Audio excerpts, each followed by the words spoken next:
machine gun. Thank you. Super grenade. Thank you.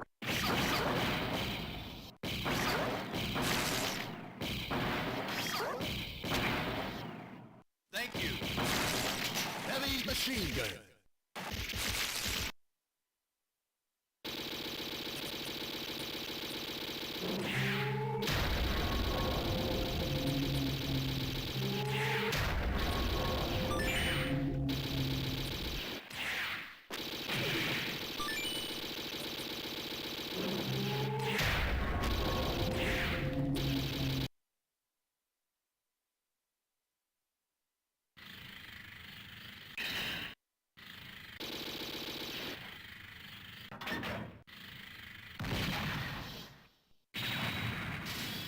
Metal Slug.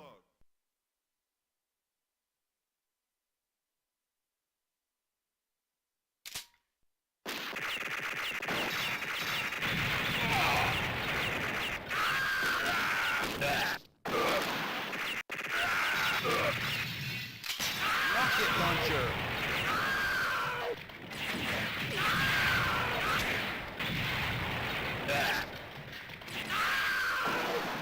Thank you. Flame shot.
Metal Slug. Axe.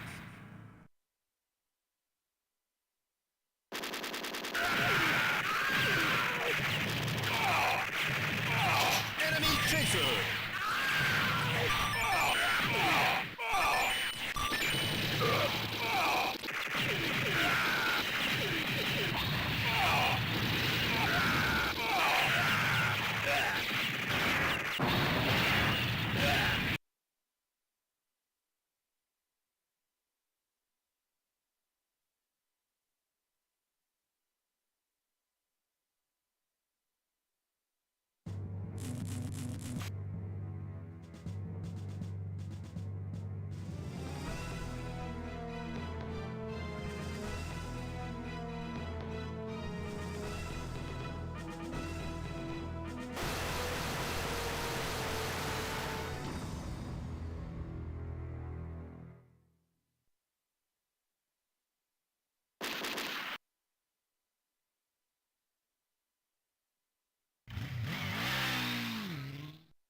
Rocket launcher. Thank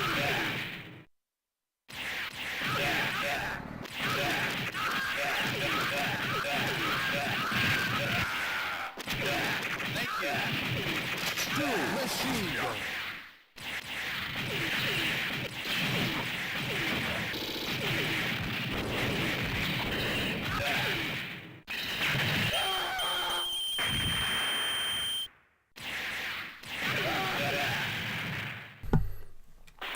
Hello, I've decided to play a few more M games today with a theme of Metal Slug to start off with, because I've been looking at the lists and so far I've done a lot of M games in MAME, but I've not touched on these Metal Slug ones, and they're important as far as arcade games go.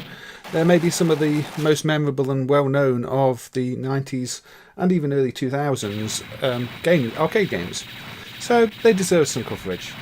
Now, if you've been watching the preview of the stream so far, you'll notice it is cycling through the attract modes of the various Metal Slug games. And that is because I've set MAME up to be running a Neo-Geo MVS with 6 cartridges inserted, which you can do, and you have to do it for a while. So, you know, with the next and previous buttons, you can cycle through the games, just like you can on a real system if it's configured that way. And you can go and play the game you want to play. So I'm going to insert a coin, and then we can look at the title screens. Let's start with Metal Slug 5. Now this is one of the later, well, you say the later release, it's the last Metal Slug game that was on the Neo-Geo, before Metal Slug 6 was on the Atomic Wave platform, which is not yet emulated. Now, I think this one is known for being kind of incomplete. There's a lot of unused content in the ROM that was never finished, although that isn't really a new thing for a Metal Slug game, because Metal Slug X contained an awful lot of the content that would eventually be in Metal Slug 3. So, you know, it is kind of what happened with the development of these. They created more content than they ever used. And this one, though, does feel like maybe a bit too much was cut. But the controllers tell you how to play it. It's the same as all the games, really. You select your characters, and off we go. Mission 1, start. I think if you've seen Metal Slug before, you know how it plays. It's a run and gun type game with some elements, some close combat too. So you've got your knife if you get close up, and yeah, you have to make good use of both. You've got your different weapon power-ups. And you know, this fifth game isn't really reinventing the wheel at all. It's more of the same, more of what you're used to. Yeah, I'm not too surprised. I mean, the Atomic Wave basically is a Dreamcast, isn't it? I think that Y2K system might also be Dreamcast based, but that's heavily encrypted, and so we don't actually know yet. But many of the components on that board have got the same markings as manufacturer sort of markings as on the Atomic Wave boards. So it kind of looks like that might also be a Dreamcast based platform. But until somebody manages to decrypt it, we will not know. So far I've not heard of anybody trying to decrypt it. And I think it's only the King of Fighters game that's jumped on it. I know there were a few other games on it. Okay, and good. The Twitch chat is now showing up on the window. It wasn't doing that a minute ago. I thought we were going to have more Streamlabs issues, but it looks like we're good. Anyway, hey Pods, how you doing? I guess you're quite familiar with the Metal Slug games. I mean, I think I'd say most people are quite familiar with them. I mean, I would have shown Metal Slug 6 in MAME in the state it's in, but it really just hangs early on at the moment. It's one of those that falls victim of the not just the Dreamcast emulation being slow, but also a lot of random hangs you get in the games. Now, this game is definitely easier, at least to start off with, than say Metal Slug 3, which is known for being notoriously difficult. And it's got more original content than Metal Slug 4, which is known for, well, just recycling most of its content. So, it's not the worst entry in the series, but it's kind of forgettable compared to ones that came before it. And you can tell it's, it's SNK after the financial troubles, rather than SNK in their prime. Say what was known as SNK, Playmore.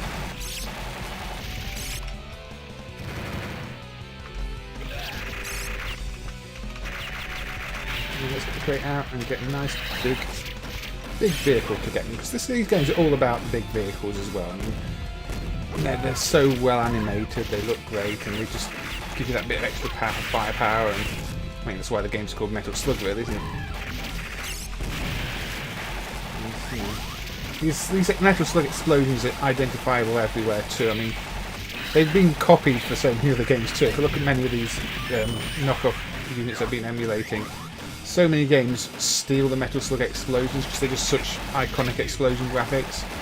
And even when you've got some more official games, they clearly get traced. I think the ones in Demon Front are quite similar, aren't they? This has got a double jump this night. Don't get to keep it for the rest of the level, unfortunately. Nope, get out of the way there.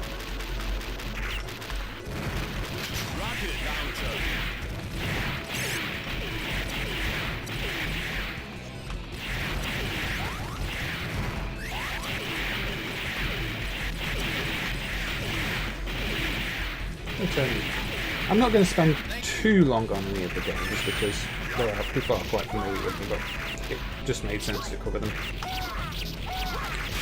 And I probably won't be covering them all at once. I mean, I know I've loaded up the MVX with all cartridges, but that doesn't necessarily mean the order I'm going to be playing them is the same. Now, what I have noticed with this one immediately, you know, which I never noticed before, is just how divided up the stages are. Every stage seems to have lots of little sections. Oh dear, I've got no section. That's not a good place to find myself.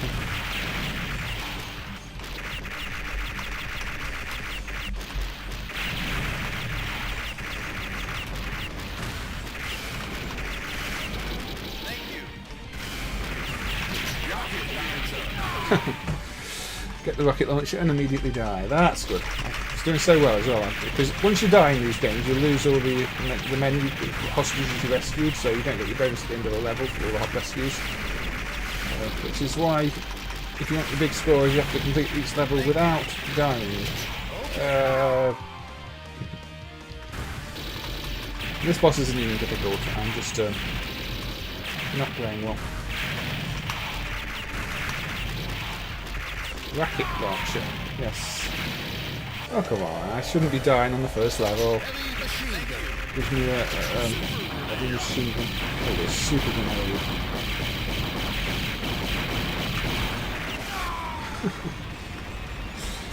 I can tell I have to practice on this one. I used to be able to breeze through this level. I don't know how it's going to be when I get to Metal Slug 3.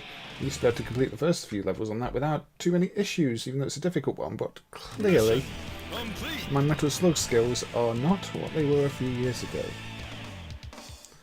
But anyway, that is the first mission. Let me get this. Little cutscene.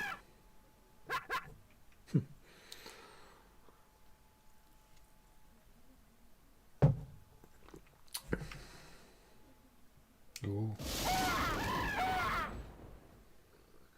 It's a nice touch, really. Mission 2, start.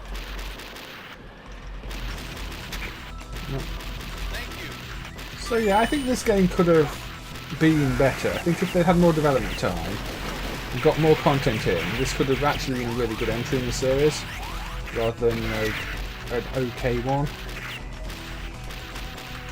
But, you know, it was late in the life of the Neo-Geo, and I suppose they'd also seen just how much money can get wasted on games like this. You know, if you keep just developing it, I'm sure, you know, Metal Slug 3 must have been one of the reasons that Sente were in financial difficulties, because there's so much content in that one that is really excessive. So there's comes a point when you just sort of have to ship them. And when the platform is on its way out, I suppose you make that decision when the game isn't maybe entirely finished.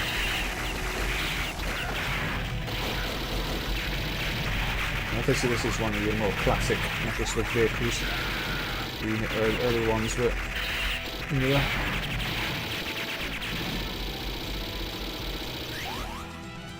It's a shame you can't keep them between segments, but you know, it's always been like that. I guess the segments just wouldn't work with the other vehicles.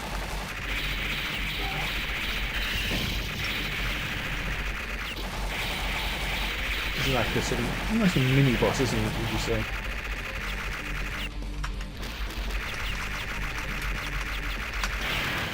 There we go. Nice big explosions. Oh, elevator section. I mean, so many games have got little elevator bits, and this joins that list.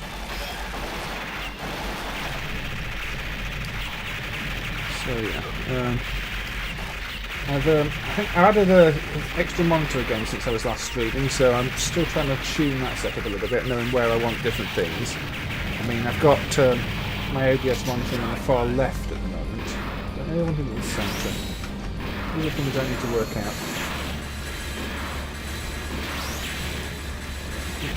Good sense of speed in this elevator one. I mean, look at the sparks behind the robots on the wall there. That's something a lot of elevator scenes lack, but this one actually gets right, I think. And the way it's shaking makes it just feel really unstable. I've played a lot of elevator scenes that just are dull. This just managed to escape being dull, I would say.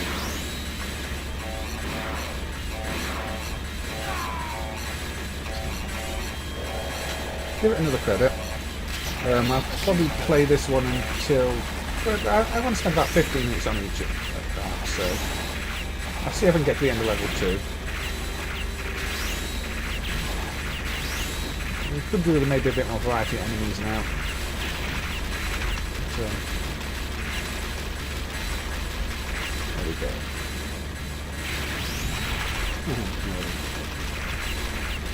Hi Mitchell, how you doing?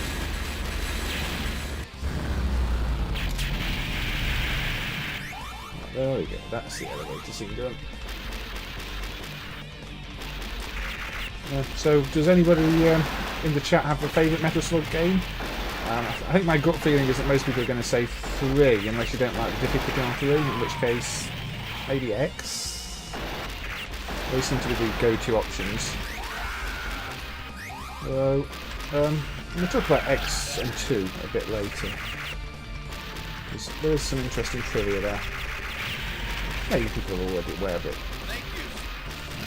There's a nice little hack too that is sort of the name that makes it a much better game.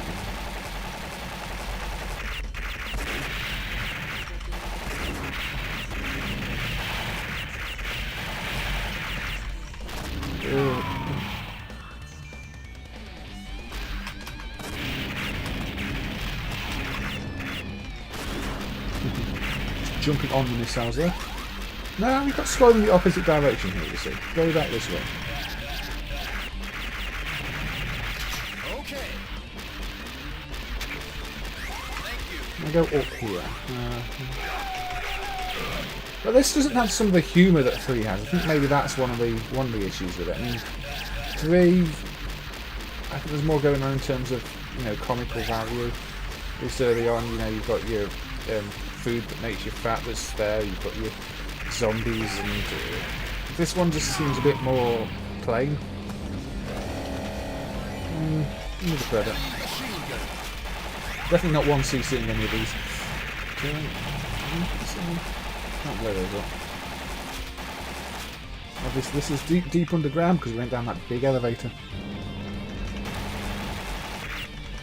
Look, after 4, this felt welcome. I mean, 4.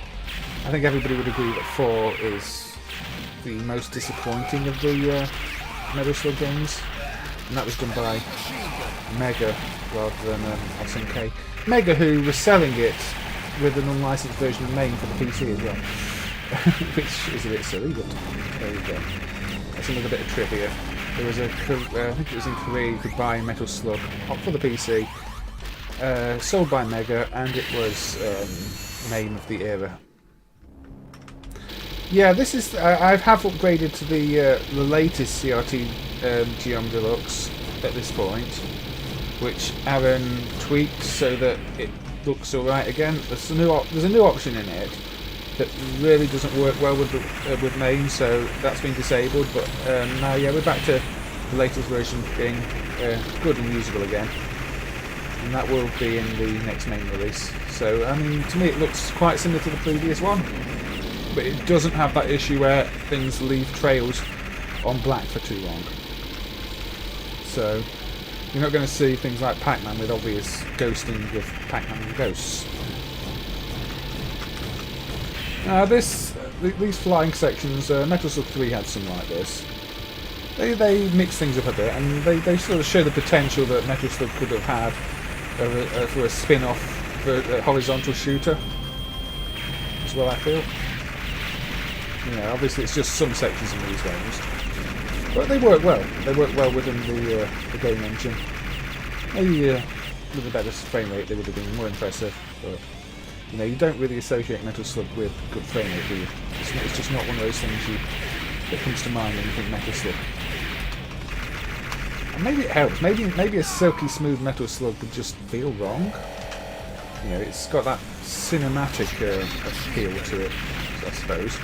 Even though I always find that to be a bit of an excuse, it is a real thing. If you see something that's too smooth, it throws your senses off.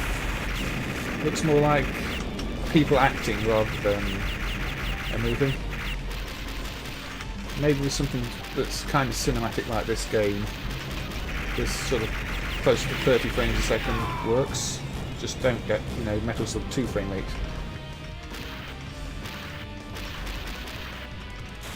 Yeah, I know none of this is good gameplay, but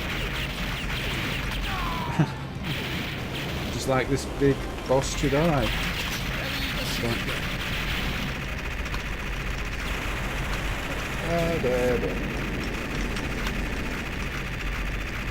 I wouldn't say the bosses take too long to kill in general. It's just, you know, if you don't play the game well, then they can seemingly take a lot longer than they should do.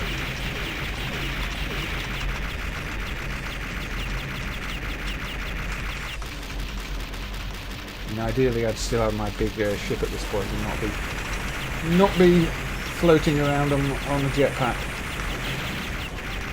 I lost that pretty early on.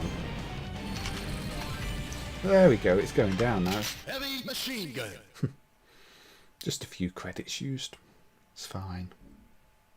Mission complete. So this is 2 missions of Metal Slug 5 complete, and I think that might be my goal for these Metal Slug games. I might try and do sort of 2 missions of each if I'm going to play them, even though some of them do get much more interesting later on. Nice parallax scrolling going on here with the foreground. Anyway, let's just kill myself off here. Oh, Mr. Robot. No, so let's just get rid of you first then. So some new enemy types. No lives remaining. No lives in reserve. And there we go. No, I don't wish to continue.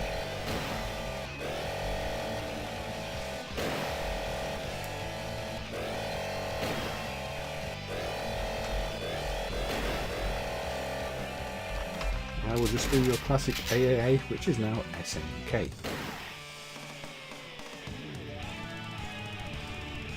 There we go, the classic game over screen.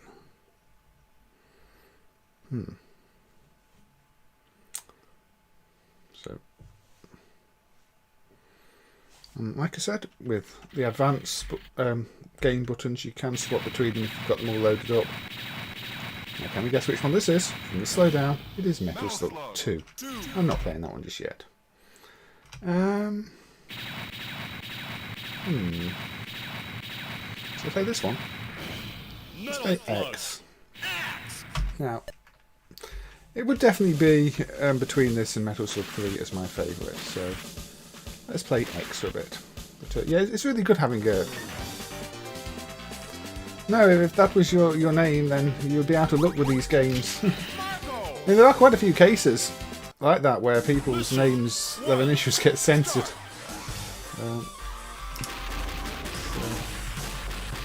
Or they add words to the naughty list that weren't there before. I mean, if you watched Mensky's One Credit Champ series, he always enters his initials, and some of the later Sega games censor that. I mean, can't really blame them, but you know, your issues might be due with them if you had unkind parents or got married, change your name.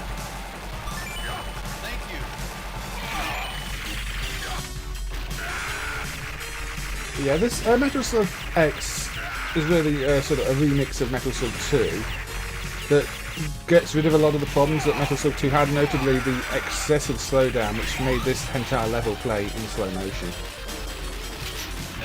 That voice is a little bit low, is it? Okay, or is the game just a little bit high? This is a question. Which way's up? That way's up, maybe. No, oh, you're clipping a bit now. I don't know. Is that any better? I think it should be turned up a little bit. Otherwise, I'll turn the game down a bit because those are my options. But yeah, the game looks quite high on my screen here, so I'm going to turn the gain down a little bit too, and then we'll get back to it. Okay, this should be better.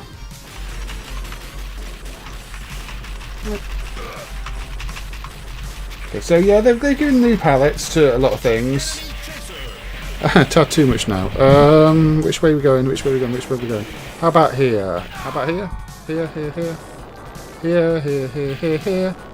Here, here, here. Very difficult to work this out. Okay, here. Okay. Again, I've said this before, but you know, every game having different volumes, just arcade cabinets were sometimes louder than other ones, does make it quite difficult to balance out. And Metal Slug's a game with a lot of sounds going on as well, so I can get drowned out by explosions and other bassy sounds, I guess.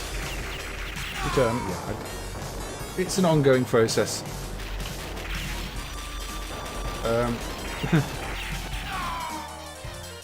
I don't know where here was now. Is it okay at the moment? It looks okay on my meters, but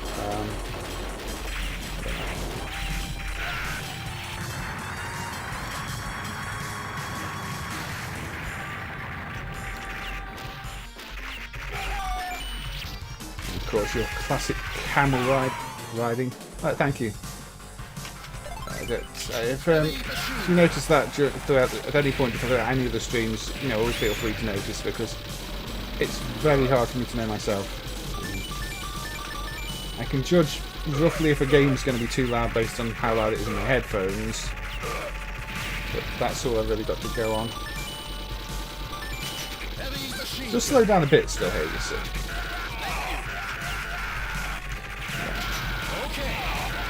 Yeah, you see, this is what I mean by a bit more comedy in these ones. I mean, this isn't 3, this is X, but already, you know, we've got this camel, and there was nothing like that in that entire time I was playing 5. 5 was just very serious.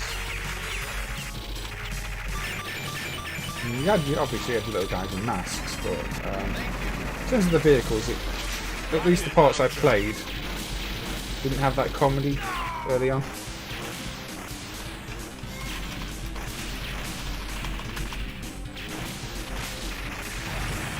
Now you could argue that the slowdowns actually help these games, because like a lot, get rid of a lot of cave shooters, give you more time to think.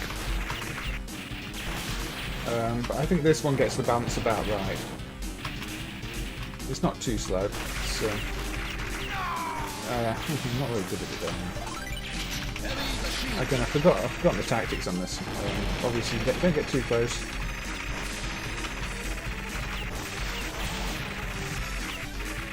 Yeah, I'm going to be terrible at 3 when I put 3 on. Oh dear. Yeah, if you've got that much delay and you try and talk to people and adjust it, yeah, that's going to be a problem.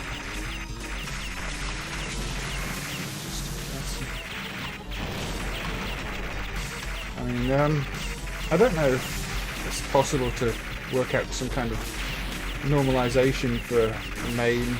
I don't think there's any capacity to do that at the moment. Maybe it's something we'll have to keep in mind for the future, because especially now we're starting to give games a little bit more headroom, because we've realised our mixing was too high on so many games. There are a lot that are now really quiet, and also a lot that now emulate the digital volume controls in the games, so default to much quieter, and that's what happens to the Taito F3 games. They now emulate the volume controls, so they actually default to quite low in the service menu, so if you don't turn them up there, they're really quite sweet. And I apologise for just how badly I'm playing this game. It's this is not a hard boss.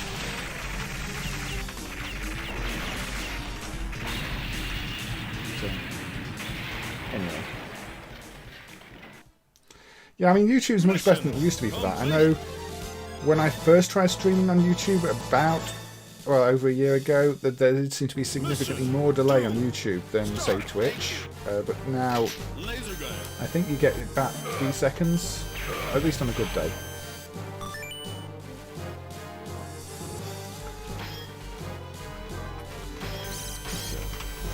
We've got the laser gun here again, you see.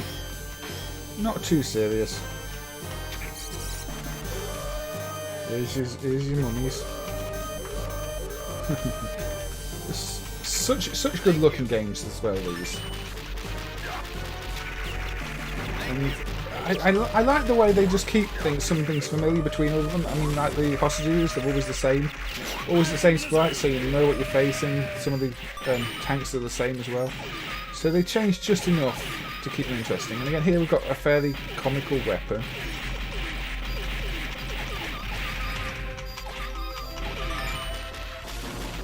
Didn't manage to get that weapon though.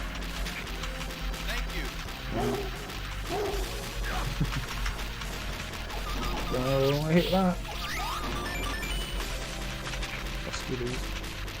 No. Oh dear, no ammo, mummy. Now this isn't fatal, you can get an item to restore you to normal state, but it does make things like throwing grenades very slow.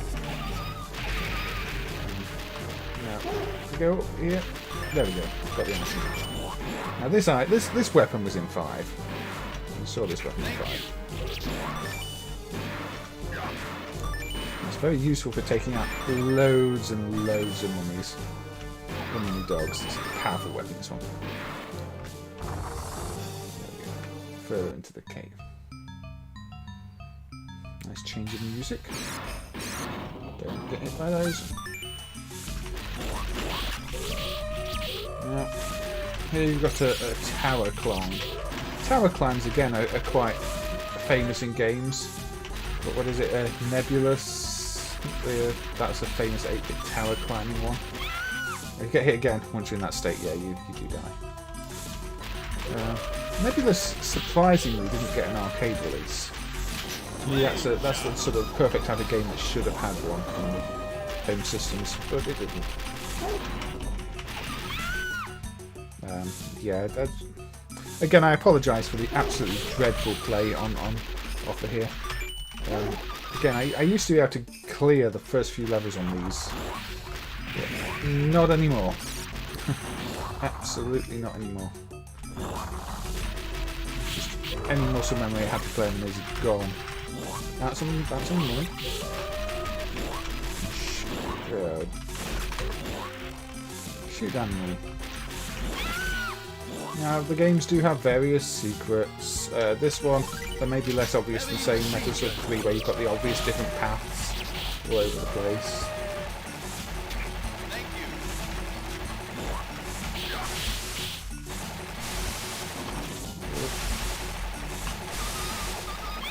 Yeah, for Neo-Geo it's not showing the game name, plus I've got 6 cartridges inserted, so it's probably for the best it's not showing the game name, because it would be very, very, very small. So, hey man fan, how you doing anyway? Now, I did wanted to say, I wanted to demonstrate the multi-slot support as well, so I do have a Metal Slug game in each of the 6 slots at the moment, because, you know, that's always a fun thing to do. It doesn't show it even when you've got only 1 slot though. I do need to have a look into why that is, because it works for AES but not for the MVS, and I don't know why. The script must just not work for some combinations of some slot options. So yeah, that's on my list to check out anyway, but in this case I'm actually kind of glad that it doesn't, because it would be if it was working as expected, it would be trying to put the titles on 6 different lines and squashing it in the box, which would be even less readable. Now here's your classic climb the tower and shoot down at the boss bit.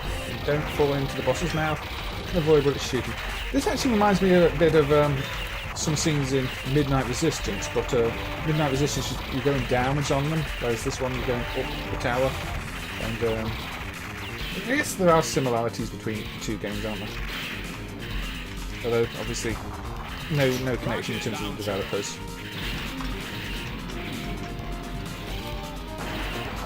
out of cannons. This is not good. Oh, big attack coming in.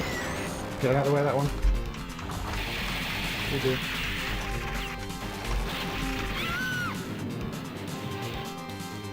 Maybe this should have that lovely rotating tower animation, didn't it? Yeah, that's one of the things that just looks so good on that game. Gives you the impression it's a proper 3D tower. I'm not doing very well again here. Come on. My rule is I beat level 2 on each of the games that I play.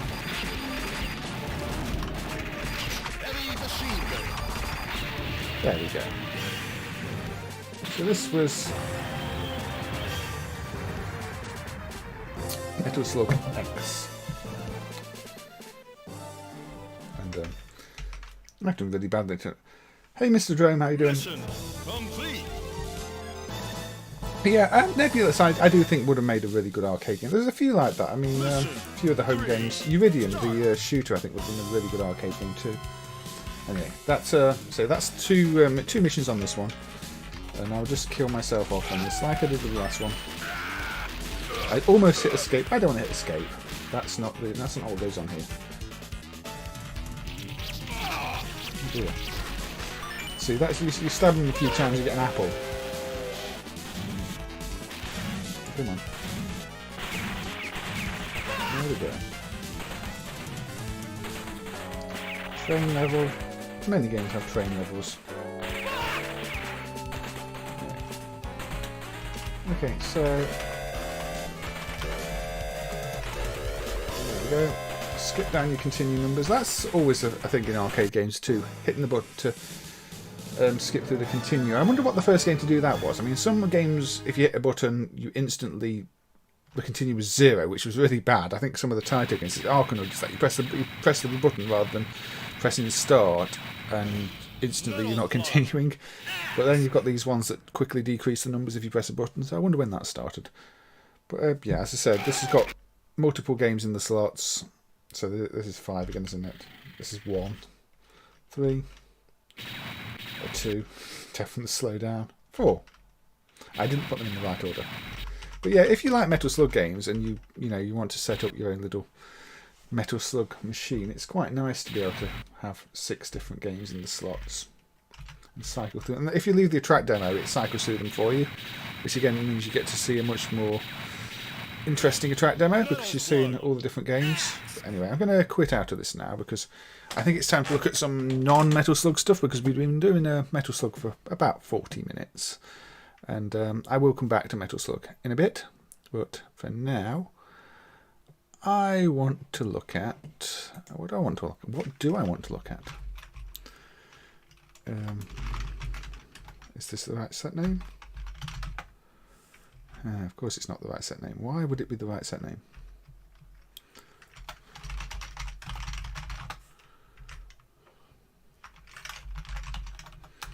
That's the set. GDFS.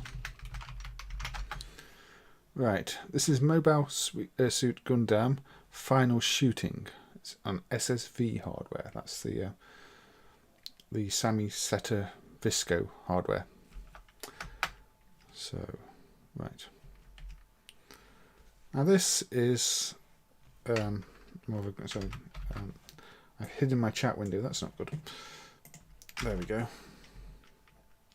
Nice animated Banpresto little intro there. So, it's a good game.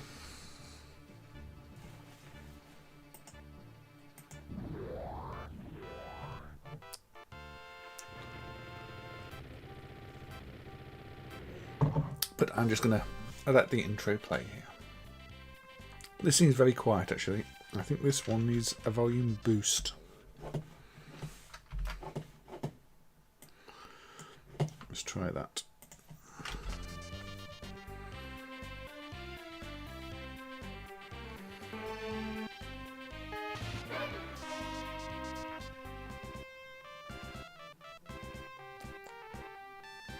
There we go. These sound effects seem a bit wrong. I'm not sure.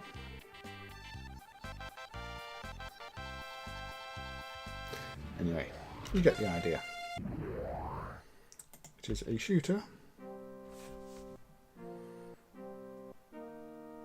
Not a bad shooter, if you ask me. It's one of the few games that's using one of the zooming sprite chips, which I believe is very similar to the one used by Jockey Club 2. A bit of a story, you see, all translated.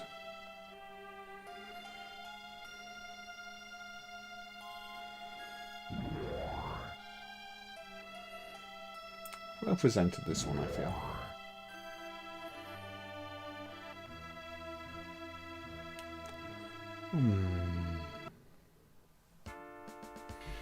Maybe a bit too much story for an arcade game. You're not really getting straight to the action here, are you? Here we go, stage 1.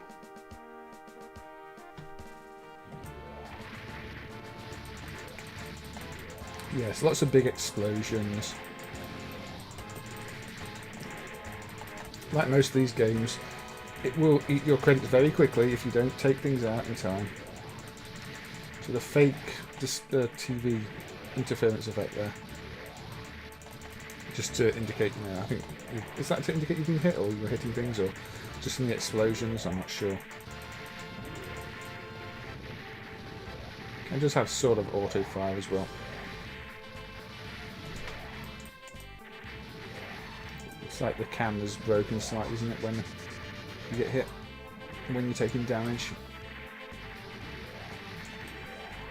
You've got a good sort of scenery going on. But yeah, this is a decent enough gun game. It's not my favourite gun game in MAME. I think I prefer the Zombie Raid if I'm going to play one. That's not an M game, that's a Z game. It's not a true light gun game, this. It's sort of a virtual trackball, well, not trackball, aim stick, analog stick that aims at the screen type of affair. But, so, has anybody in the chat been up to anything, or just having a relaxed week, or looking forward to the weekend?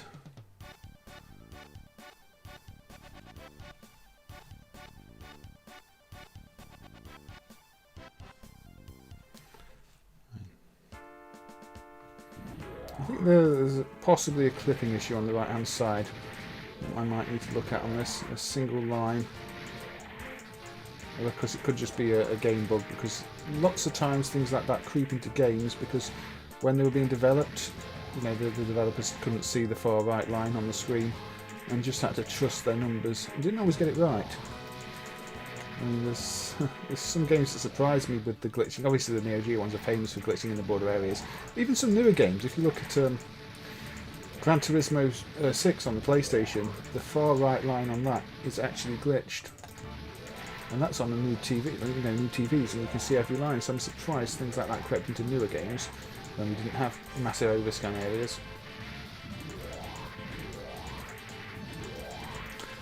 Good to know, but you know, just chilling is a good way to be spending your time, I think, at the moment. Just coming up to the weekend, and you know, you don't be stressed. You want to play some just chilling games. Should probably do a just chilling stream at some point until the more relaxed games. The arcade games tend not to be relaxed. You know, if an arcade game's relaxed, it's probably doing something wrong. But you know, you can probably find more console games that are relaxed.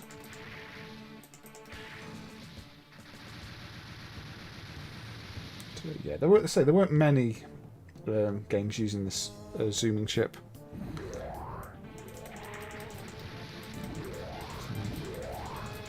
So the Seta chips are interesting to see though, because things like CPS3 you know, are clearly an evolution of the same type of design. There's so much in common, and you know, you don't know what the backstory was and who developed the chips and made them for different people, but clearly they must have been some of the same people involved.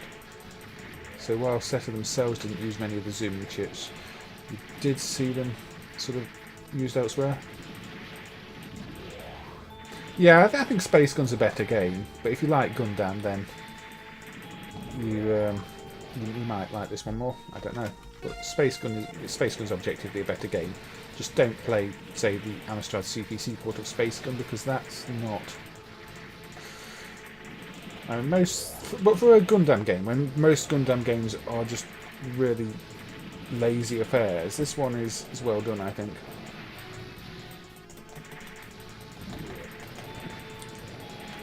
So the graphics are just really appealing on it. It just isn't maybe the most thrilling of gameplay. You just shoot at stuff. You shoot at more stuff, and occasionally use your bomb weapon if you've got any left. And credit feed until you complete it. But yeah, and Taito did do some good zooming games, didn't they? Space Gun being one of them.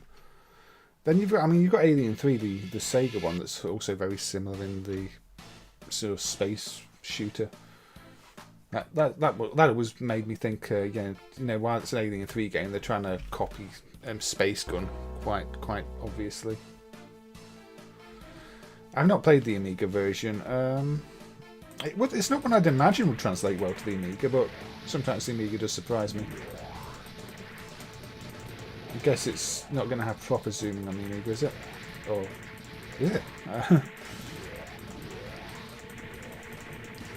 I'd love to do more Amiga on the stream, but I would have to really set up UAE and clearly brand those streams as not MAME, because the MAME Amiga emulation just isn't usable. Yeah.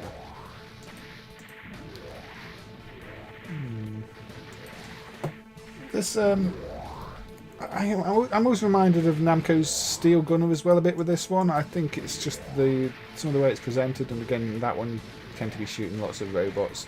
You've got very similar multi-layered scrolling and some gradient backgrounds. Steel Gunner's not a bad game actually. Some of those unusual ones where they've got two games, an original game and a sequel, that are basically the same thing though. So if you play Steel Gunner and then you play Steel Gunner 2 thinking it's going to be a brand new game, you are in for disappointment. It's a bit like Sega and Quartet, where Quartet 2 is just Quartet for 2 players. Actually, there's one of those coming up in the stream later, where there's a sequel that is just about the same game. Not exactly, but we'll talk about that later.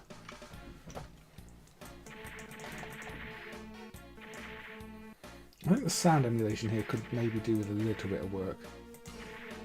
It plays a strange noise when I fire that. I don't know. Unless that is just the firing sound.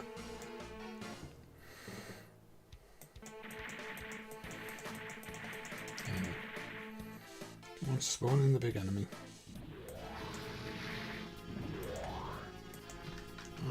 Got. Yeah. Credit for you, one more credit. After this credit, this one is going off anyway. I think we've seen a good 10 minutes of it. Just wanted to share it as one of the games I've not covered that is an end game. Never seen this one in the wild. Probably quite a rare game actually.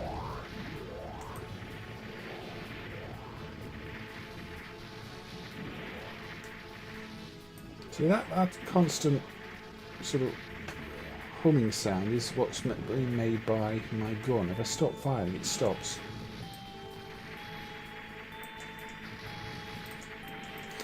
In terms of into the screen shoots, I'm trying to think what my other favourites would be.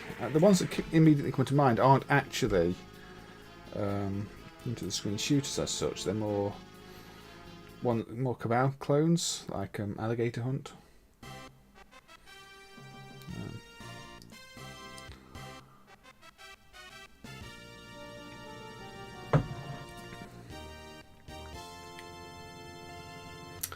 Yeah, Battle Shark. But Battle Shark is one I had in mind for another stream. Actually, I was going to do an underwater themed stream, probably on Twitch at some point, where I get games where there's some kind of water theme.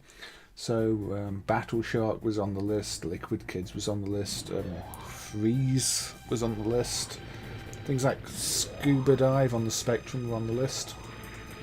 Yeah, anyway. I'll let this kill me off anyway. Or maybe I'll just... I don't know. Yeah, I'll let this kill me off. I'll just not shoot anything. I'd probably die quite quickly, won't I? Let's see what the game over screen's like. I think these work better with 2 players as well, because then you stand more chance of taking everything out, especially if you focus on half the screen each. I don't know if this is like Operation Thunderbolt, where if half the screen can only damage one of the players, because that's a nice way of doing it for 2 players. At least once you realise that you're not going to take damage from the other side of the screen that you're not on. I'm assuming in a single player that doesn't happen, but in 2 player you do only take damage from your side on some of them. Yeah, that's definitely not the right sound, is it?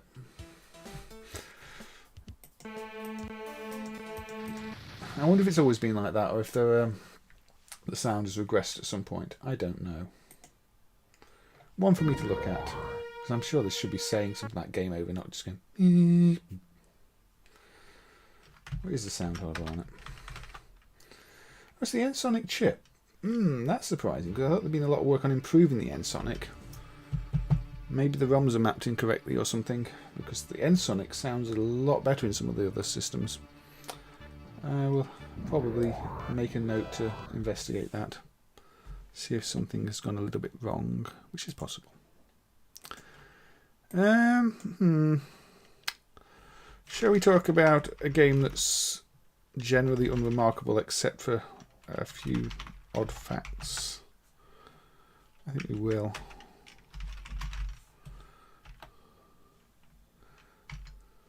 Here we go. Loading. Right. So yeah, this is Sente's Mini Golf, a trackball based mini golf game. Now these things are really difficult to play in MAME, really, because you're never quite sure how hard you're going to be hitting the ball. If you're using a mouse, you really need a trackball.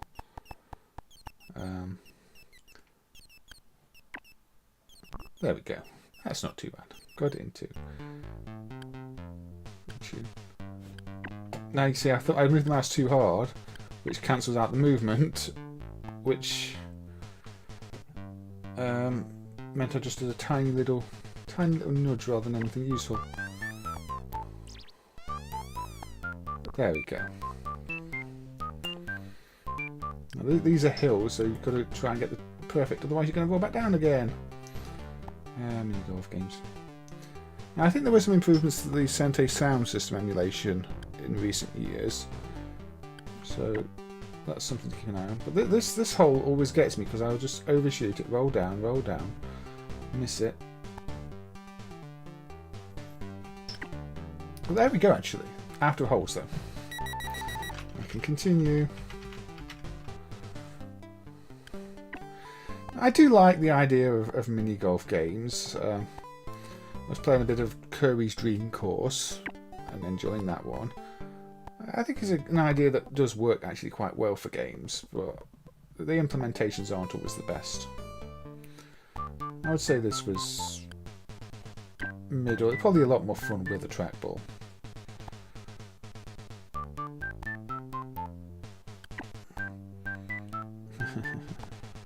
Yeah, because with a trackball you're going to get a better idea of how hard you're hitting it. With this, we're just playing with the mouse. It's sometimes a little bit difficult. Electricity. Raiden has been on this course. Raiden, even. I'm quite glad real mini golf courses don't have electricity to zap you. You know, there's enough hazards as it is. It's a shame most mini golf courses, real ones, are just actually not very good too. It's such a solid concept for something that should be fun, but so many of them just contain sort of 10 completely uninspired holes. Then 4 that look just like those, and maybe 2 interesting ones. It just seems to be overpriced and not very creative these days, which is a shame, because I think I would really enjoy a good mini golf course.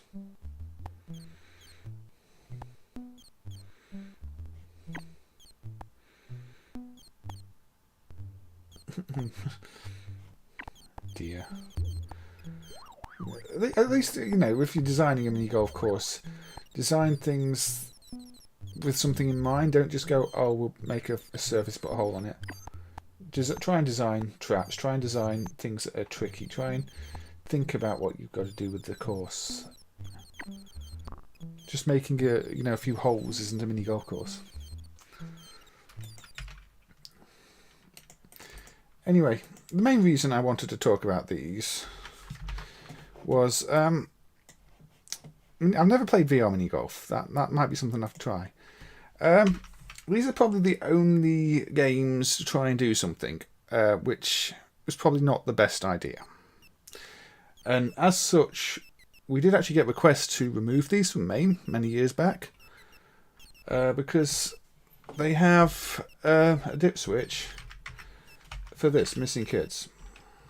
And this is, you know, what you'd usually see on a milk carton, but these are built into the games. Now, if you let the attract mode run, you get these screens.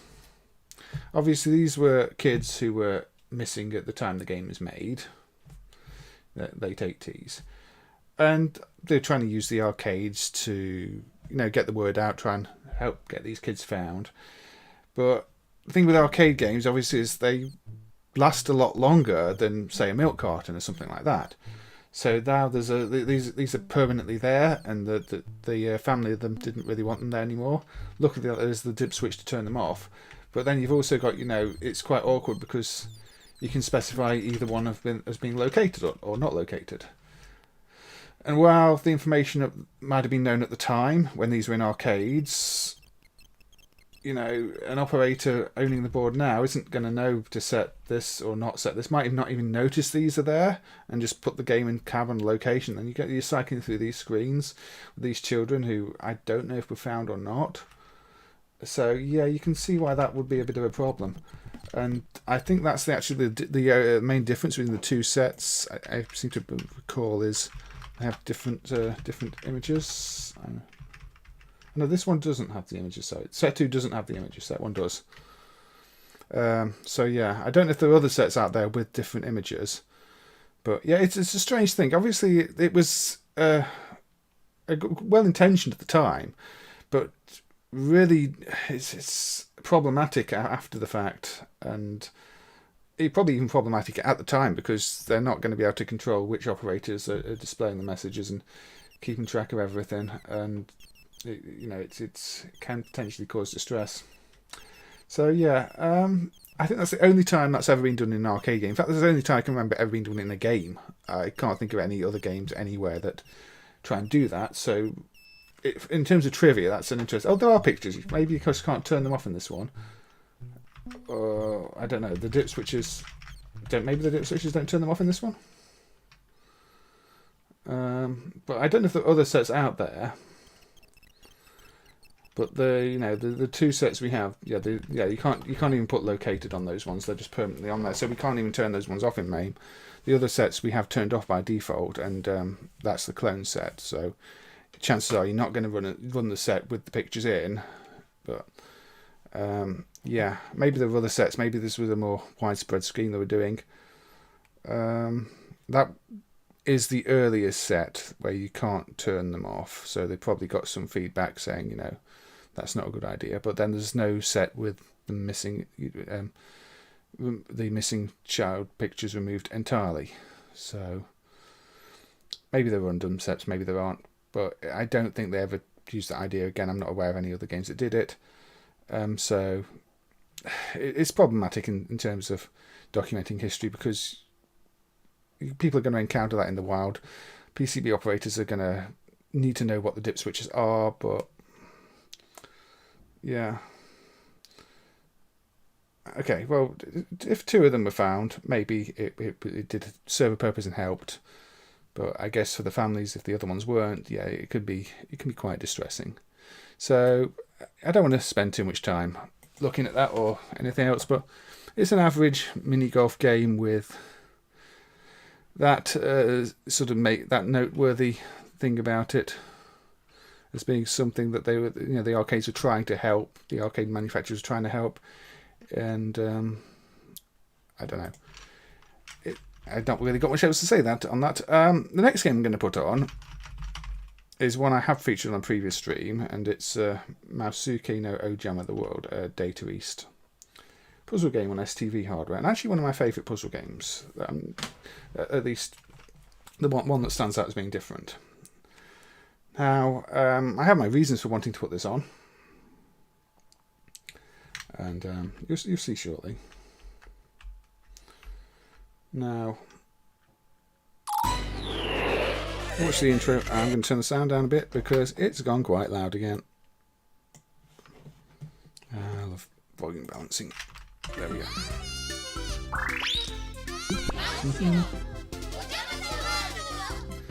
Now there's your title screen.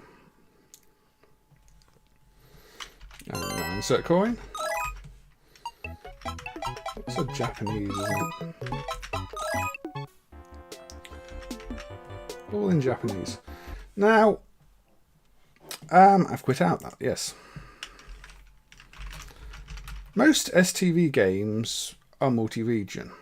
Well, not most. A lot of them are. The default BIOS in Japan in MAME is Japanese, because a lot of the US versions are cut down or they don't run. Some of the ones that are meant for US default to US, but quite often they'll default to Japanese. Now, Mausuke locks out all regions apart from Japan. However, if you hack the ROM, which I have done, and yes, I've put a fake title in there because there is no title if you hack the ROM, in that little bar at the start. Now I've added the header in the ROM that it can run as US region, and that has an interesting effect. Now it comes up with the alternate title of Kiss Off, but there's no copyright text on the screen, so I don't know why, but if you're using this title, there's no copyright text on the screen. Now, I coin it up, you will see this bit's now in English, the description in English, that's in English, this is in English. So there were clearly plans to localize this. We've never seen an official Kiss Off cartridge, so at some point they probably decided to abandon localizing it. You got your English character names here as well. Lippy. That has different meanings. Happy. Give me 7 dwarfs. The voices aren't translated. But, yeah, so there's this partial localization, mostly complete localization, I would say, buried in the code that you can hack in by changing the ROM header.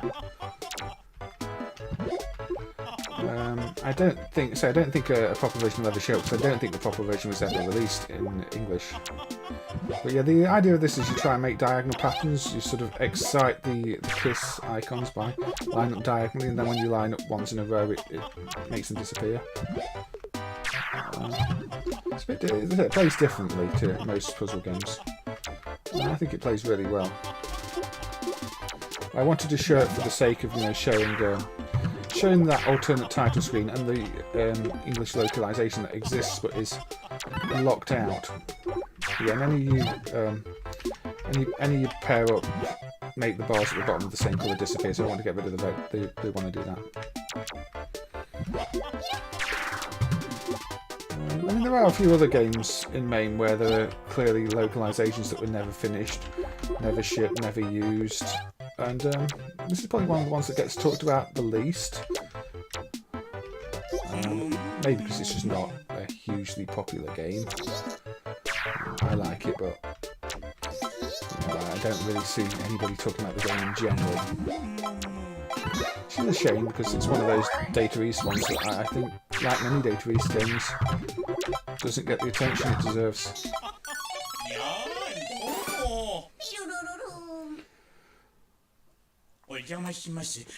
Now, there are some story elements missing when you're running it with the region hack like this.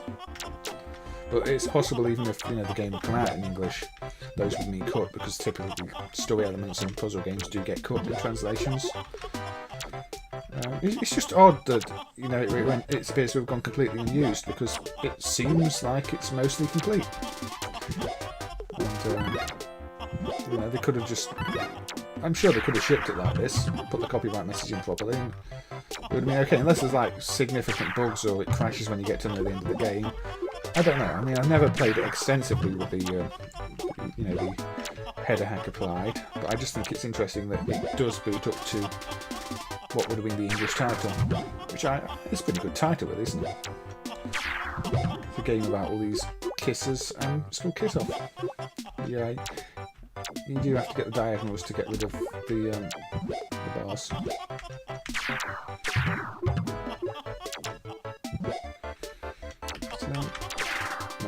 I put Hello Cutting Room Floor as the game description because I don't think Cutting Room Floor have an article on this yet. They probably should. But I guess that's the case. Somebody needs to write one. There isn't one.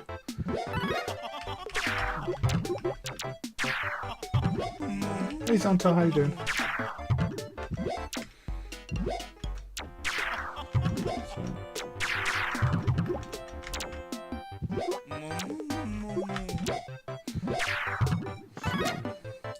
The unfortunate thing is, now I've mentioned this, I do worry somebody's just going to make a conversion cart and try and sell it as an official one or something like that, because people do that.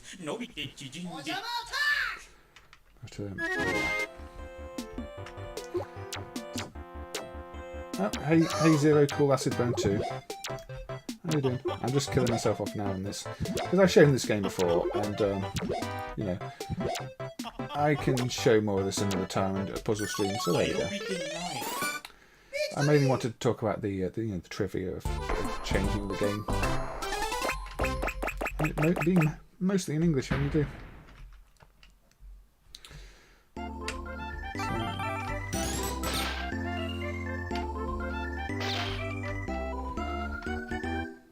There we go. I'll let that alternate title come up once more.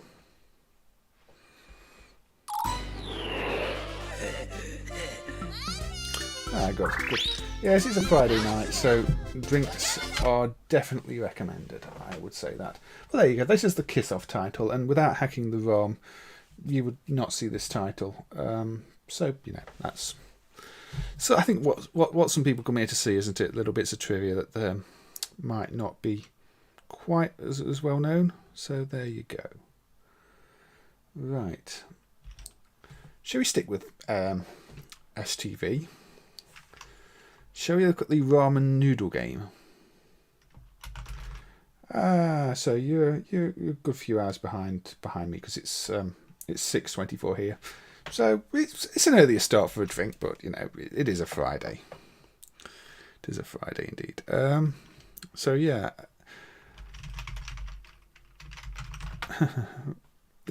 sticking with the STV hardware. You've got this Maru-Chan or Go.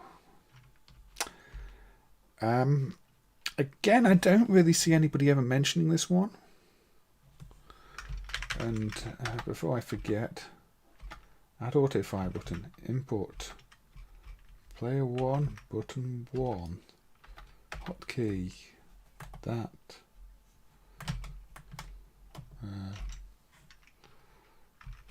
Hotkey. That. Let's go on off to create. So, yes. I mean, the Maru-Chan is a brand of ramen noodles. So yeah, hot noodle de go. Gonna turn the volume down slightly here.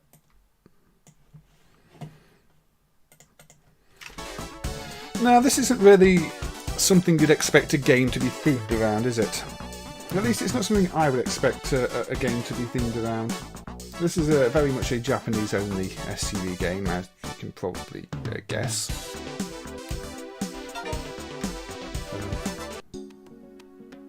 Let's coin it up and see what it's all about. Hey Gangrel, how are you doing? Thank you for joining. So yeah, now I'm skip the story because I can't read all of it.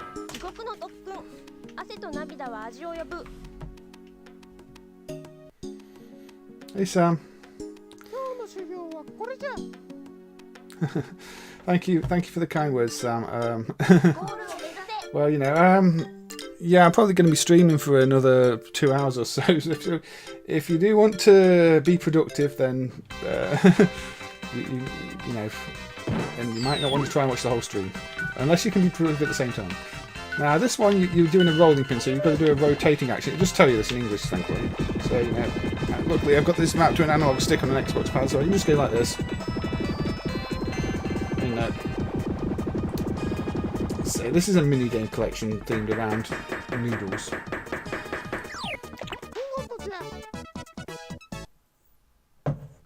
See, I've got my own drink here in a nice festival glass cup, plastic cup, from download some years ago when Rammstein were playing, I believe. So yes. Right. So it's in Japanese, but it does kindly tell you what you need to do. In this case, don't use the joystick, just press the button.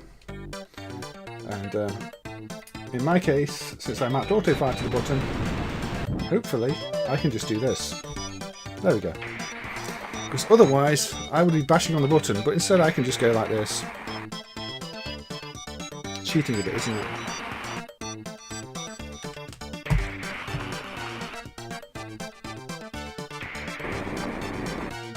Again, you're heating up the water for the noodles. Because the whole thing is themed around noodles. Because I don't understand why this game exists, but it does. Unfortunately, it does always seem to be the same challenges in the same order. Oh, this one actually requires you to think. Now, that's always dangerous.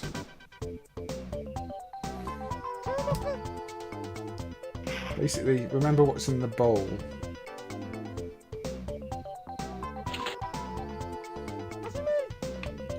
So there was that, there was egg, there was that, and there was that. Nope, I got it wrong. Don't really have time to do it again. What did I get wrong? Oh, there was only one piece of meat, wasn't there? Yeah, that was a fantastic Rammstein gig. I mean, I think most of their gigs are really good. But, my clothes were stained pink for quite a while afterwards.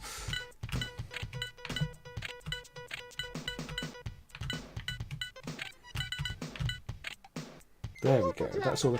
So I think it's always the same items as well. So I don't know if there's some randomisation missing in the emulation, but I played this earlier and it's the exact same items and the exact same mini games. Which doesn't really work because once you've learnt them apparently. But there could be a randomisation element missing, I'm not sure. And here we have, well, another button mashing one. It is an Olympic noodle eating contest. So again, I can just hold the auto fire button and eat all the noodles.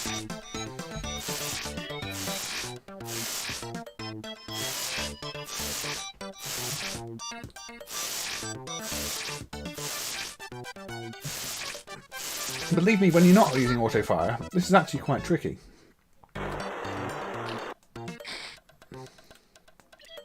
Do another round. Many noodles will be consumed. So, yeah, this is basically just an advert as a game.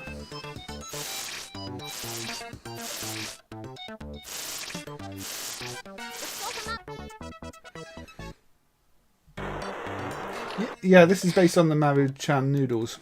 始め Hence why all the games are based around noodles. It's a proper arcade game though. It was in the arcades. It's an STV hardware, Saturn-based system. It's just a very bizarre product. And it's not like you got it free with the noodles. You could see this in arcades and go and play it. In Japan at least. I mean, it wasn't really released outside of Japan. But there you go. I don't know what comes next. Pardon me? 次の競技種目はこれだ That is as far as I played it in testing earlier. It's going to be another Remember the Mia one, isn't it? Or similar. Okay, remember something. Oh, is it matching the pairs? Yeah, it's a pair matching one.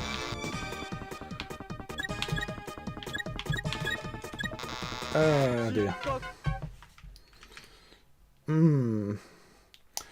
I mean, yeah, Cool Spot was obviously based on 7-Up, wasn't it? Although Cool Spot was maybe more of a game. Oh, thank you, Ryan, for the money there, the donation. And good afternoon to you. I hope you're doing well.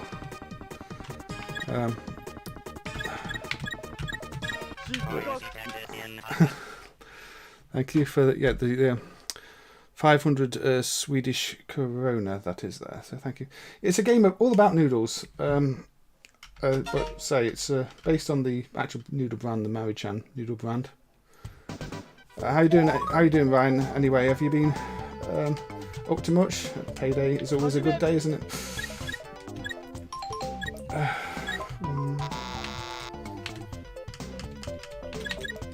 I thought I'd escaped matching.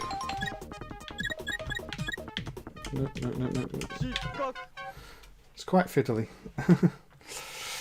Anyway, I think I might call an end to this game now. Or I'll try and play on keyboard. Maybe it's easier. Maybe this round's easier on keyboard.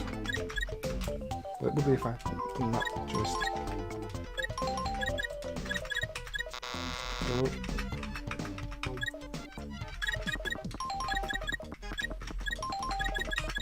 Yeah, much easier on a keyboard actually.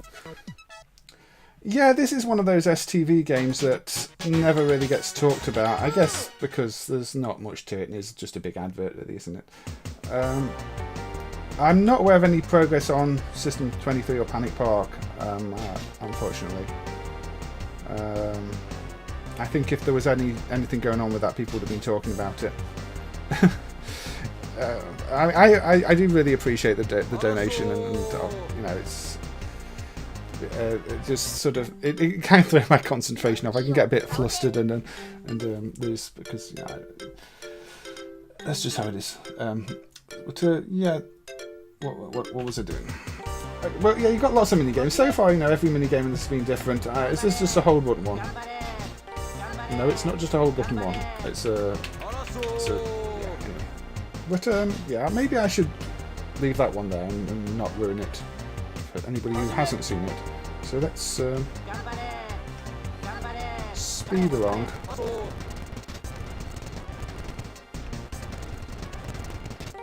Not continue. Sorry about the sound, I'm just skipping forward, and maybe I should be using that new mute sound on throttle thing that I believe Ryan actually has implemented. So there should be an INI option. So if you do on throttle things like that, you can mute the sound so it doesn't sound awful. And while I like the sound there for development, that might actually be quite good for streaming, because otherwise, if you do that on stream, you do get all that crackly sound and everything's a bit fast. So yeah, is that option? Was that in the main tree now? Is that actually being accepted? I wasn't keeping track. I think it was, wasn't it?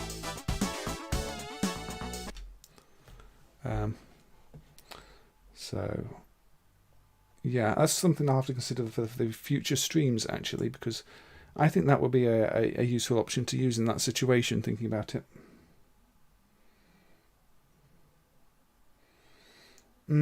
Yeah, that was my thought with System 23 too. Doesn't seem like there's much on it, and looks like everything might use it in a slightly different way, and Namco sort of evolved. It wasn't like Super System 23, which is very different again. And I don't know. Let's put something that's maybe not so great on now. This is Metafox, a Seta game, or Seta, Seta, I call them Seta, from 89, apparently. It's a shooter. And like many Seta games, it kind of just feels almost shareware-y, like maybe it's an Amiga shareware game. I don't know. Apparently by Seta USA, so I don't know if that was actually, this was developed in the US. Yeah, it's a shooter with quite a poor frame rate. And to me, this feels like maybe like an Amiga game, an Amiga shareware game. Even the graphics, not that much animation, like they're trying to squeeze it into, your 2 meg of memory on the A1200 or something like that.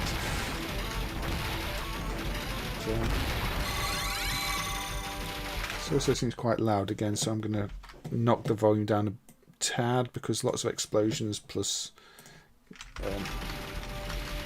this type of sound tends to drive me out a bit.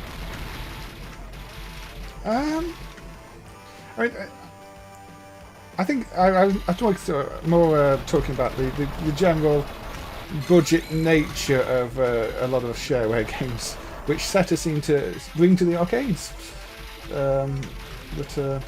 Why would you describe arcades as shareware out of interest? Other than you're all sharing the machines, maybe. Yeah, it's Euro, America, US. It's very laggy controls. Lots of sampled sound. It's got sort of like Euro shooter all over. Bullets that come from nowhere to kill you.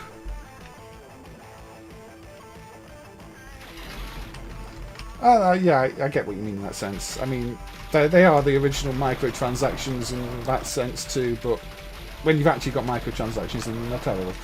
But yeah, you're renting your playtime for coins, and yeah, I can see why nobody talks about this one. It's slow firing rate, slow movement rate. I mean, if we single step it, it updates, it's not a smooth 60 frames a second, it's updating every other frame and pressing, advanced frame twice per frame.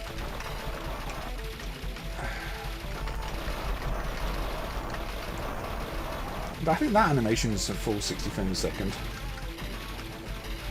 But there are just so many good arcade shooters that this one, I don't know, it doesn't do anything that's not been done before, or better. It's sort of a poor man's Twin Hawk, would you say?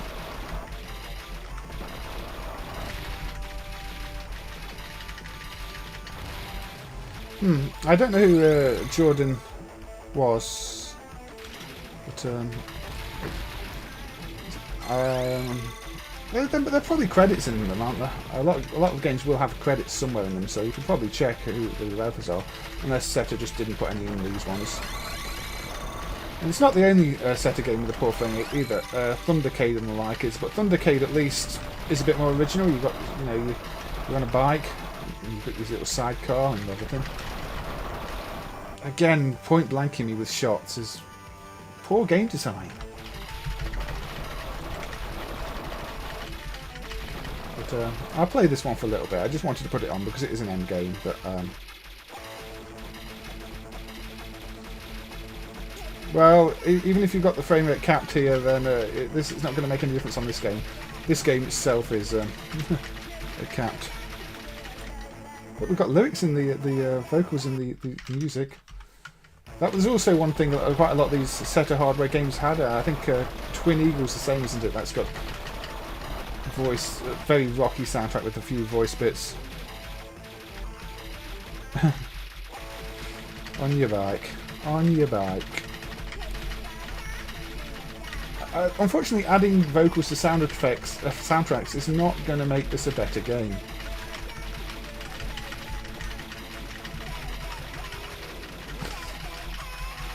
a very rock soundtrack though, isn't it?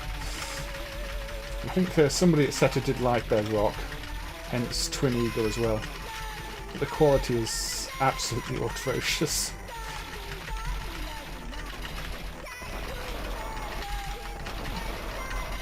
So this thing takes far too many shots. If I get a copyright strike for this music, I am not going to be happy.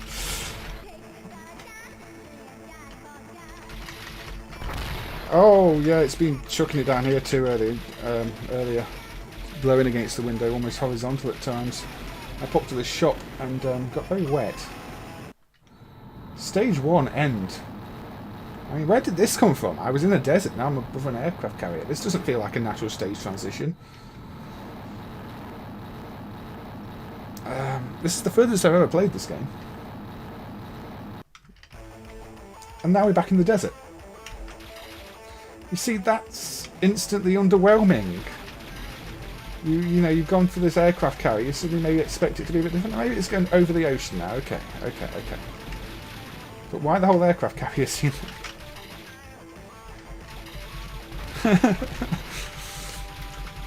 People own the rights to everything these days, don't they? I mean,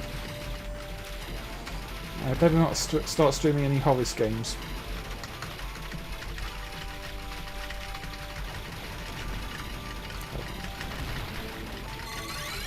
Carrots.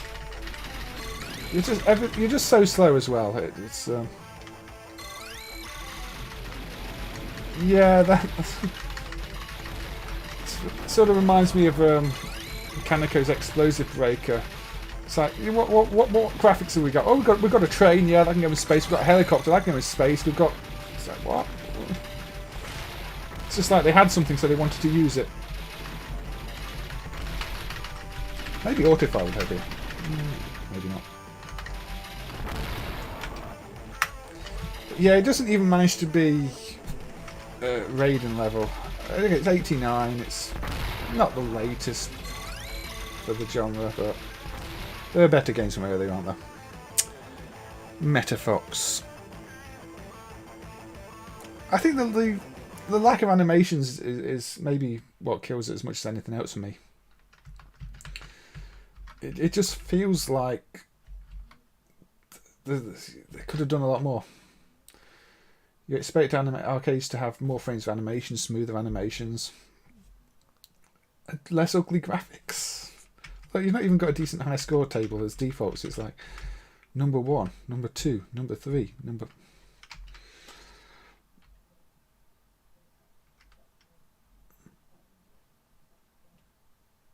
Yeah, I mean, I don't think there's going to be any fancy filters on this hardware. I think this is just poor sound quality. They say it's set as X1010 at 16 megahertz.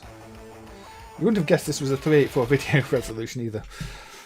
Yeah, that's not the best game, is it? I mean, I have to be honest sometimes, and it's not one I want to put too many coins in. I think I'm going to go with a Metal Slug game again, because I did say this was a Metal Slug themed stream. I'm going to put on a hack.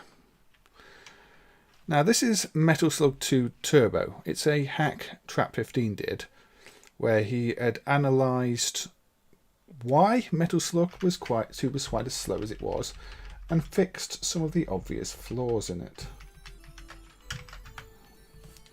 So this is sort of Metal Slug 2 close to how maybe it should have shipped, as opposed to Metal Slug 2 cripplingly slow edition. I did notice this isn't in the soft list, because I was going to put this in the multi-slot setup at the first, and for some reason this hack wasn't added to the soft list when it was added elsewhere. But this is a version of Metal Slug 2 that, you know, you can actually call mostly playable.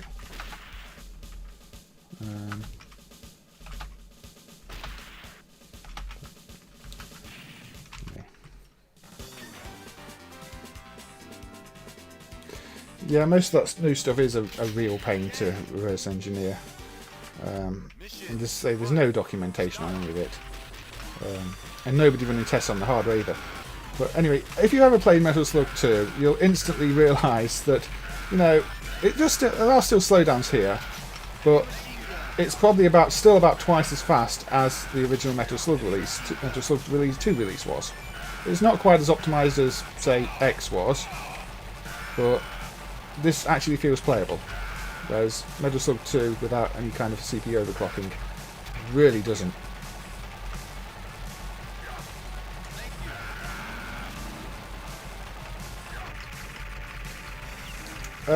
You mean Windows C stuff on the Dreamcast? Yeah, I mean, most of the Windows C stuff on the Dreamcast wasn't great, and generally some of the trickier stuff to emulate because it needs the full SH4 MMU. I think the Tato X, a lot of those were embedded Windows, weren't they? But it's not too surprising, I guess, if that's where the development tools where people were developing on Windows. You'll find pretty much anything that's used based on Windows. You even find some of the control boards for the older systems, the network link boards, some of those are still Windows based.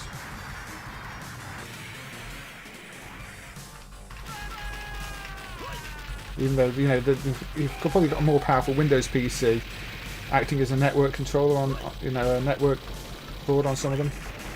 I think some of these Sega Mahjong games were like that from memory, but maybe I'm wrong. But yeah, this does still have slowdown, so it's not perfectly fixed, but it's one of those cases where, say, somebody, in this case Trap15, who has done a lot of studying code and he knows what he's doing, has just looked at a game and spotted some really silly mistakes that probably suggest that even Metal Slug 2 was rushed out before it really should have been. Oh dear. But, not everything about Metal Slug X was necessarily an improvement, so to have a version of Metal Slug 2 that plays better, balances, it gives you a more complete picture of the series than trying to struggle through playing Metal Slug 2, especially on real hardware, with the terrible slowdown.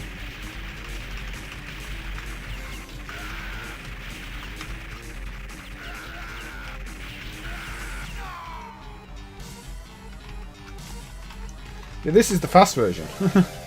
If you want me to put on the original Metal Slug 2 after this, I can do, and that is just wow. Obviously in an emulator you can just overclock it and get rid of all the slowdown if you want, but if you're running on original hardware, then you do want a better version without having to resort to that. I'm doing really badly here. Oh, I think I might treat you to seconds per frame, just for the sake of comparison. I used to be able to complete these levels without losing lives. But, Mission 2. Start. Thank you. Shotgun.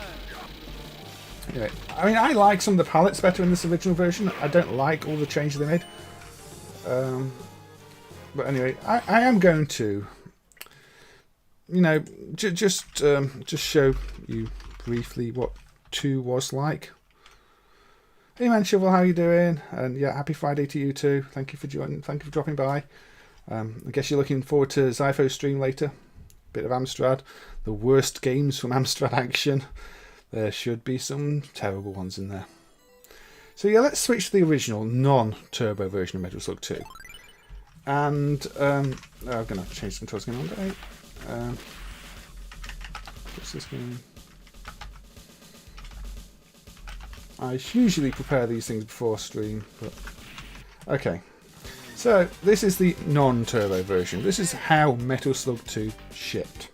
Mission 1. Start. Already running very, very, very slow. So it's about half the rate of the turbo one at this point. Heavy machine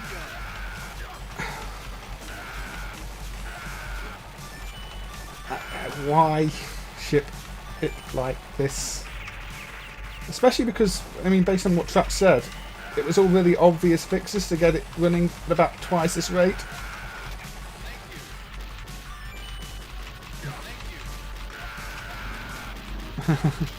Oh, surprise, surprise. It was fun mapping out surprise, surprise, though, really. I mean, after it was on stream, I did end up spending about an hour or two playing it and just trying to work out what was going on. It's objectively an awful game, but you know those things just make you curious, don't they? There's so many awful games I've worked on the emulation of. I can bring some up in it, but yeah, this is look at this frame rate. What is going on here? And this is what, if you had original hardware, you'd be putting up with.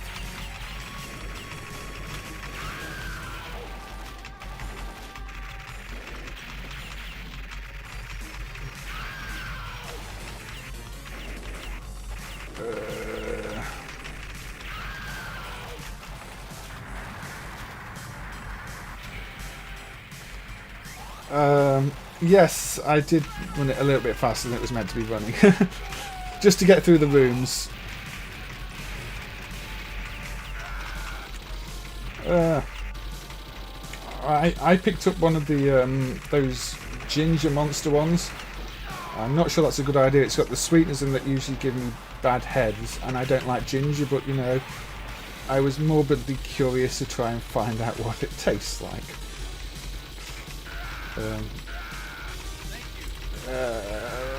Now you see the.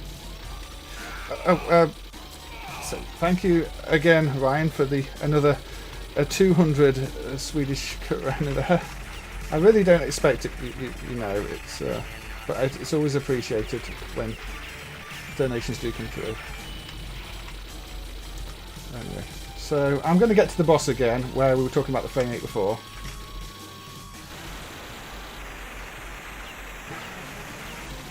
No, I don't think anybody's working on Cruising Exotic at the moment at Ethel. I think it's probably... I think it's on a few people's lists, but not actively being looked at. But, yeah. Anyway, we've got Slowdown City here.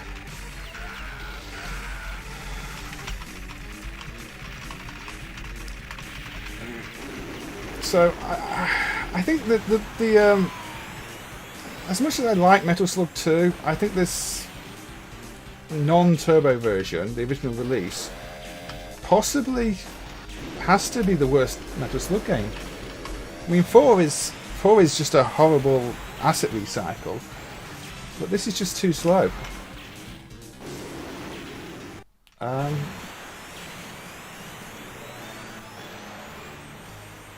Yeah.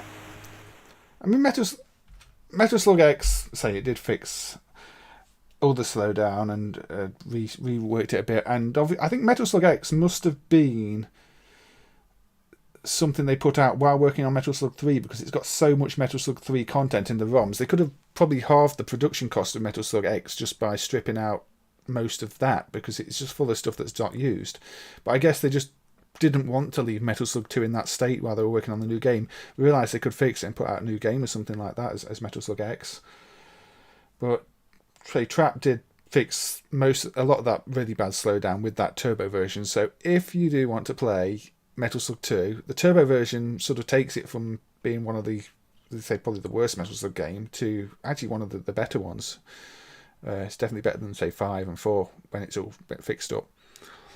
I always find it interesting when the community, people in the community, do study things and find genuine ways to improve them. And that Plus version did end up being used on quite a few cartridges, which is why it's in MAME, because people just appreciated it that much that it was fixed up. Yeah, what Ryan says about Cruising Exotica is true. It's, you know, there's not even much on the hardware. It's another one of those cases where there's hardly anything running on the hardware, and you don't get enough test cases to work it out. You're making guesses from thin air. It's not the ideal situation for emulating something. Yeah. There's so many. Hyper Neo-Geo is another one. That's why I'm just been really happy to see the improvements in that lately. You've got a handful of games that each use the hardware in specific ways. I'm looking forward to seeing that prototype dumped. I'm just crossing my fingers that there are no issues with that one being dumped.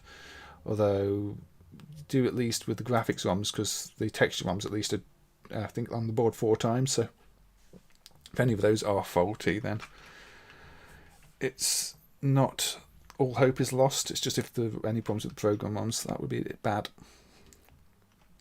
Where shall we go now? I'm going to go with more 80s.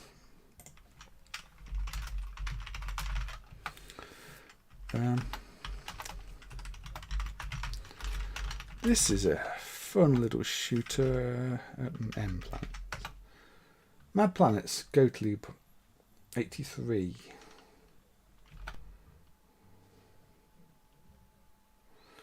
Oh, you might get some cassette tape noises soon. I will be putting on something. It depends. I could load the disc version and save you the cassette tape noises. I played this earlier, so there's still some credits in. This is Mad Planets, anyway. So you've got a spinny control, and you're shooting everything.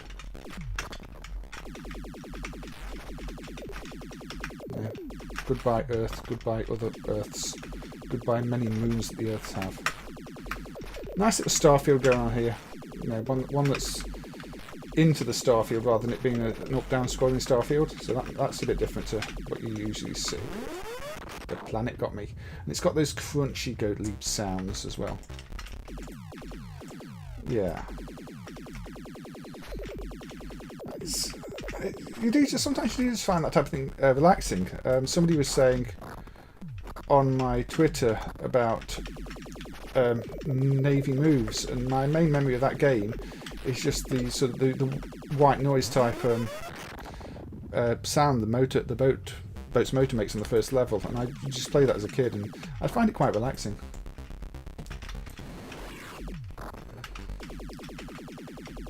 So this is a really good game, actually. This one should be talked about more.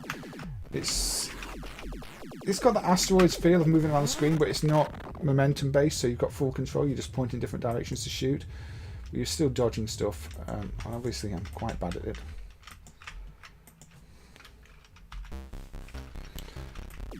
Yes, Tempest 2000.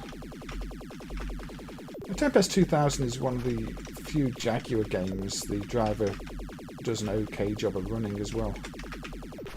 Again, that's another one of those pieces of hardware that is just a nightmare. I don't think even the best emulators are perfect on that yet.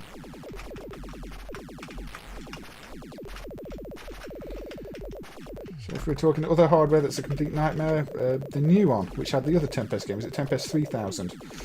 It's like, again, very few games built into DVD players, so you end up having to emulate a DVD player to emulate it, and have to apparently single step everything and emulate all the different cache, and it sounds horrible to emulate.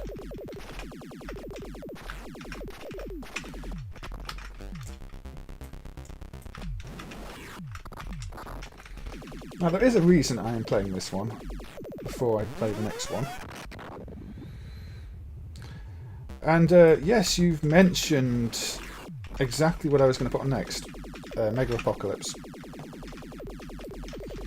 Unfortunately not the C64 version, because the C64 version I don't think is software listed, and I don't have it, and I don't know if the C64 driver would run it. I don't know why it's not soft listed. Maybe there's no perfect quality dump, or wasn't when the software list made.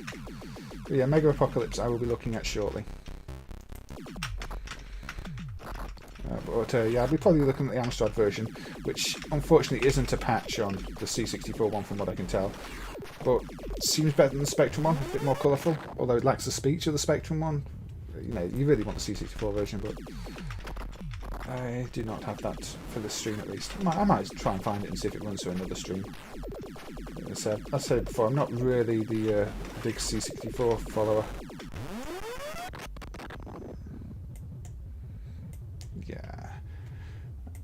Jeff Minter stuff, yeah, I quite like it. I know some people really, really don't. Now, I know you move around the score entry there with rather than scrolling through the letters. And Mega Apocalypse, you will see, does copy that. In fact, this was Mad Planets. You've seen Mad Planets. I shall now swap to Mega Apocalypse, but do give Mad Planets a play. It's a very addictive game. I could be easily here playing for 20 minutes. So I'm going to avoid doing that.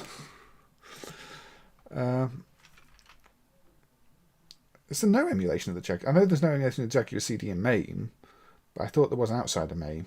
The CDs are annoying though. You can't convert them to CHD properly, I think, because they're multi-session discs. I'll be kind on people and not load the tape version.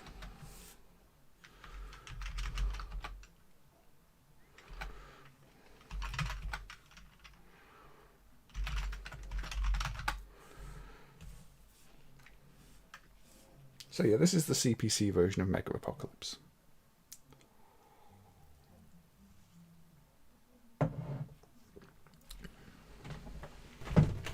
So, I mean, as a kid, I played this and I loved this swirly background. It just stands out. The actual game, where you can collect those, which isn't obvious because they're red, but you can collect them. Then sometimes it'll go into this auto shoot mode where your fire button instead rotates you, which is just sometimes it does, sometimes it doesn't. I've not seen any consistency with that. But you know, you can tell this was influenced by Mad Planets. Now back to a normal mode. I can pick these up.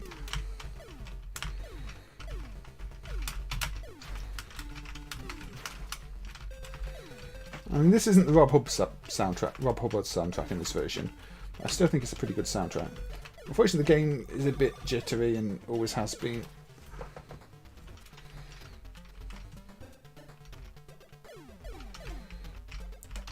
Magnetic media. That might have to be a future M. I think for April, I am going to try and maybe do what I was suggesting on Twitter, and that is an alternatives to the all killer no filler list, because a lot of people I notice are just going for those all killer no filler lists and deleting everything else as if nothing else matters. And those all killer no filler lists were really only meant as, you know, an initial starting guide, hints of what you might be interested in. So there's a lot missing on them. And I think maybe doing a set of streams to highlight things that aren't on those lists that might still be interesting would be really good. A good idea, at least. For March, I was thinking Mega Drive, or maybe multi-platform. I'm not sure. I mean, trying to stretch out Mega Drive to the whole of March might be May might be pushing it. We'll see anyway. These are just ideas that are bouncing around in my head. Now, there was another game on the CPC like this, and I don't remember the name of it. It was one of the ones from one of the competitions, because I know Zypho was playing it. I think it might not have been this year, it might have been last year's competition, and that was fantastic. I loved the look of that one. I've never tried it in MAME, but that's again got the planets homing in on you type of thing. Fantastic looking game for one of the CPC Dev competitions, that one. I think it was a CPC Dev one, wasn't it? Yeah.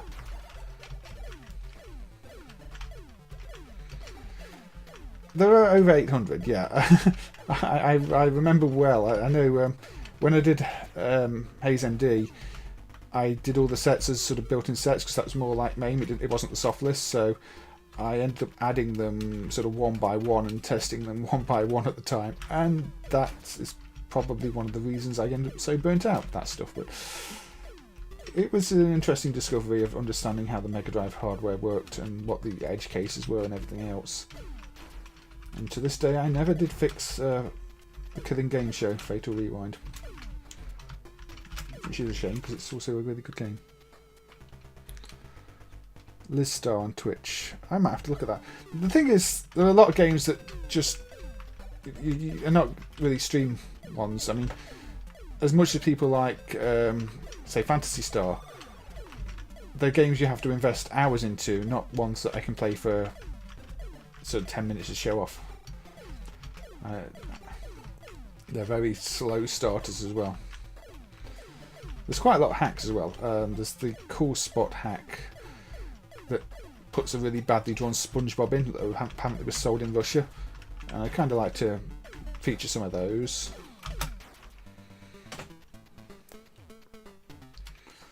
Yeah.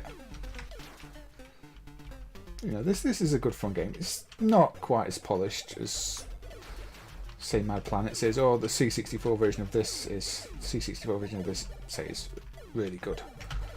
But it's one I had fun with Konami back in the day. And I guess people aren't going to be that aware of it if they've only looked at arcade stuff in MAME.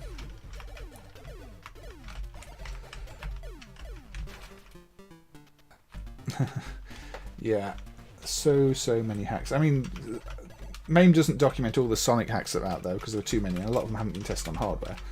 But yeah, I would probably be looking at the ones that are documented in the soft list. But yeah, so there are lots of hacks. Lots of them were sold commercially. But yeah, that was Mega Apocalypse. Say a good fun CPC game from my childhood. I might stick with non-arcade momentarily. Let me look at my list. There's one I was thinking of. Yes, that's the one. Right.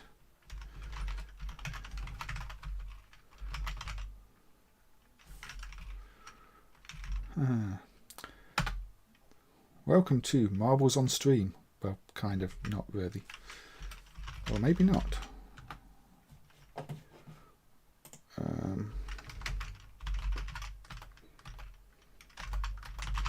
was trying to load up Marble Madness, but it's saying it's not found.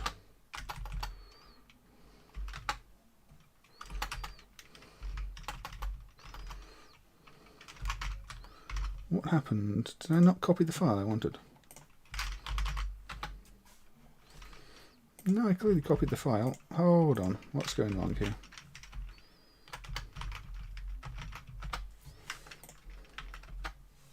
There we go. I messed up the path for some reason. FM Towns Marty. 60 MHz 386. Apparently it doesn't work, but most of the games do work. Hey Christian, how you doing? Thank you for joining.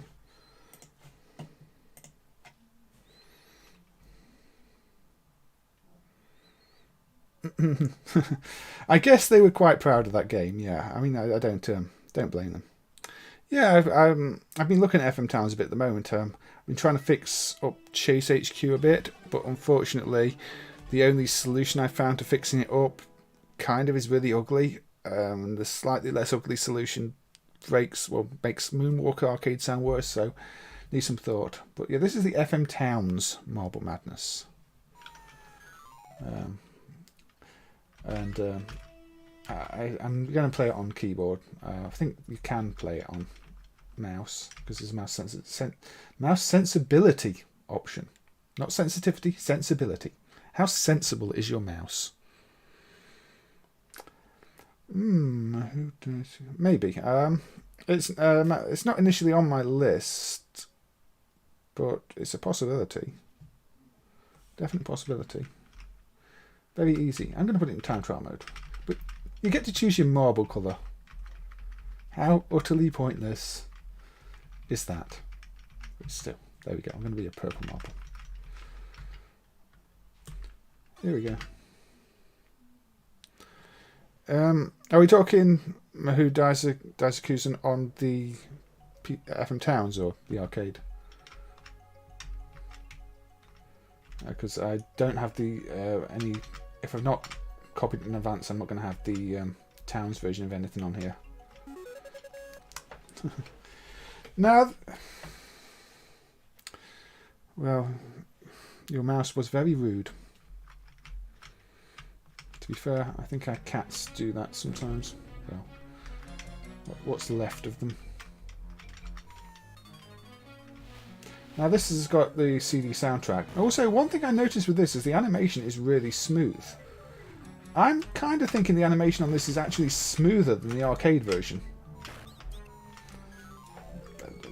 I'm also kind of thinking that I'm doing really badly at it.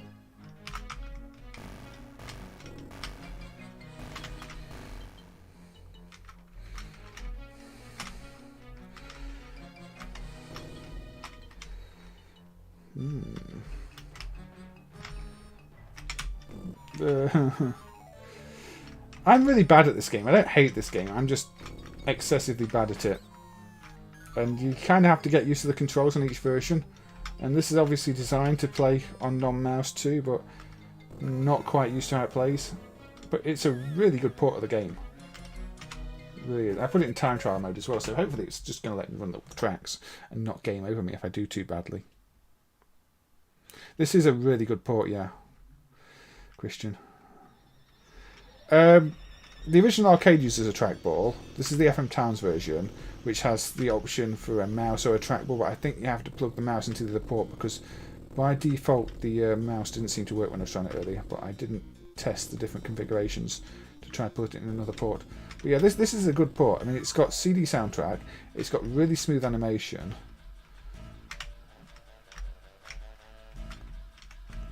It's a really good soundtrack too.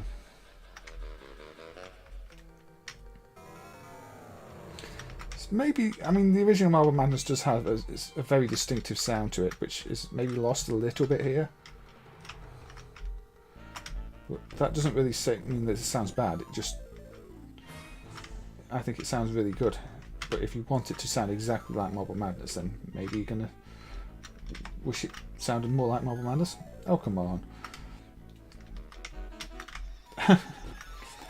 Yeah, start me there, please. That's much kinder. No. I bet you've never seen anybody this bad at Marble Madness before. Top 5 lost games. It's very difficult to say what my top 5 lost are if I've never played them. There's an IVEM one I'd love to see. That's so it was like XD Circus but more modern, single screen sort of breakout puzzle platformer. Apparently, I didn't do very well. Did I miss the continue screen? I'm going to put arcade base on and do even worse. Yeah, I think there are a lot of games that really benefit from a proper trackball. Unfortunately, I don't have one. And I don't know what a good trackball would be. Top 5. Again, I think with IVEM, I'd love to see a dump of Beyond the Kung Fu Master 2 become public. It's a shame that one's lost. The Sister Me Megumi Rescue, probably. We saw that for sale and missed out on picking it up. So, we know there's at least one of those out there. It's not lost. So, if you're talking ones that we think are entirely lost, I'm not sure.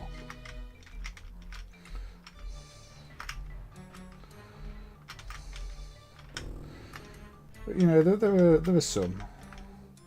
A lot of the ones I've really wanted to see for many years have been dumped in the last few years. You know, your Super Dead Heats and the like. I've done a fantastic job of finding some. I'm going to say probably Tatsumi's Grey Out too, because I'm really curious to know what that's like.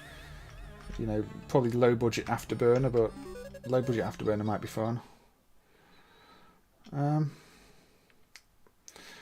I mean, the thing with Marble Madness 2 is I already know it's a terrible game that if it gets dumped, I'll look at it for you know, a minute or two and go, oh wow, yeah, this is bad. So I can't really be excited for that one. And campaign version, yeah, I guess so. I mean, at the end of the day, it is just another take on an existing game, so it is different, but it's not the biggest loss if it never gets dumped. So those wouldn't be in the list for me.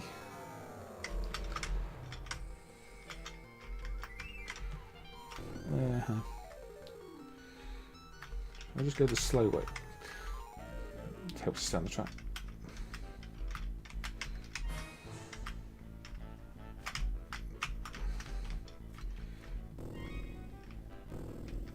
How do you get up here? I'm going to run out of time. How do you even get up there? It's on keyboard control mode, but I don't seem to have the momentum to get up. Yeah, that's what everybody who's played Marble Madness at California Extreme has said.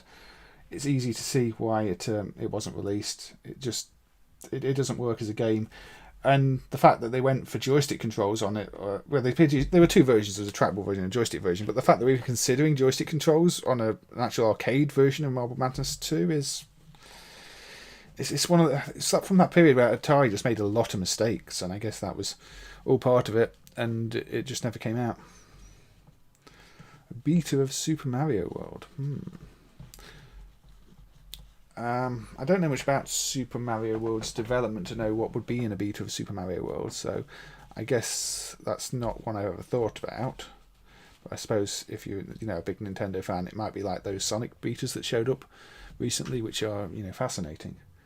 Anyway, this is the FM Towns Marble Madness, which to me is a fantastic port of the game. I was really, really impressed by that. And, I did better in practice on it, but sometimes you're just not as good on stream. Right. Actually, shall I just put something really bad on? Nah, I'm going to go with what I was thinking, which is not much better. Mr. TNT.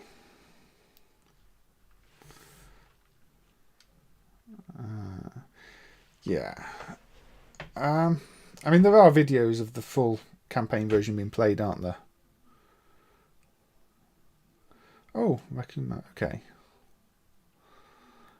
Yeah, it's always fascinating when beta versions of games do show up, especially when there's content that didn't make the final versions. Oh, I didn't want to concentrate. This is me and Mr. TNT by Telko, apparently developed by Sanchez, or I don't know. But yeah, this is obviously on Pac-Man hardware. You can tell kind of from the look it's got.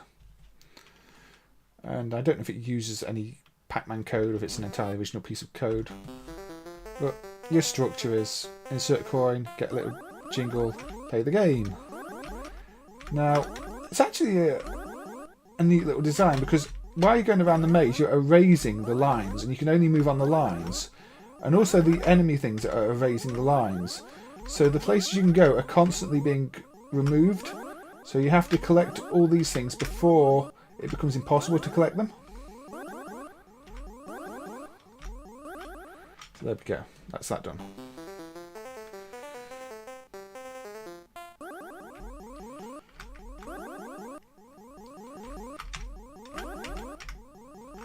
Bomber.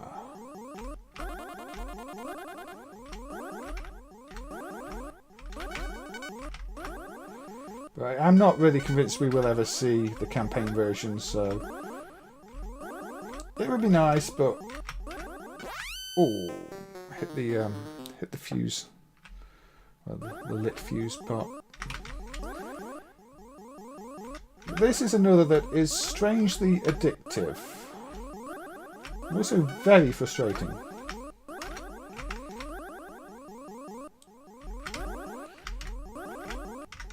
From a company nobody has ever really heard of. There we go.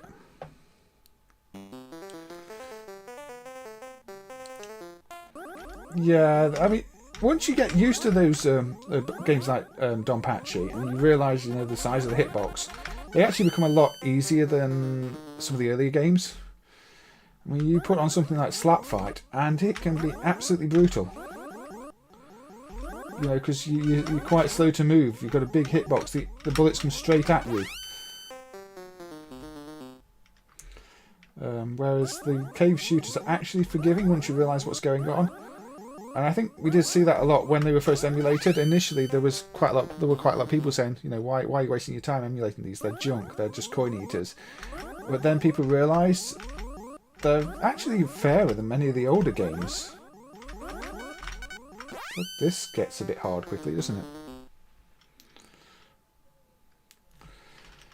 That's what I'm trying to go for, Christian. I want to try and introduce people to games they would probably have otherwise overlooked. Like, this is just some random thing on Pac-Man hardware that you're probably not going to give a look to, but it's actually good fun. Although it does say it gets very difficult very quickly.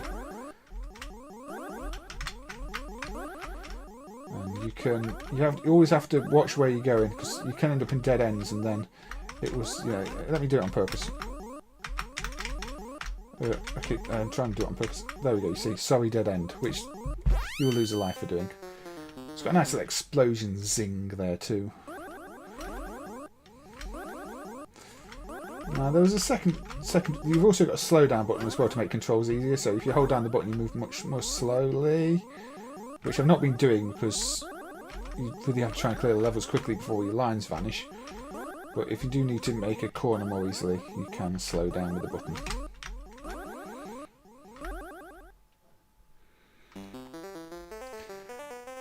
Yeah, the PS2 versions of those games do have a few extra modes, don't they? I think Ibarra's got a PS2 Revenge mode as well, hasn't it? And that's always good. I like it when they throw extra content in. I've got the Death Smiles on the 360, and that's got extra high resolution modes and things, which is also good to see. They're more than just straight ports.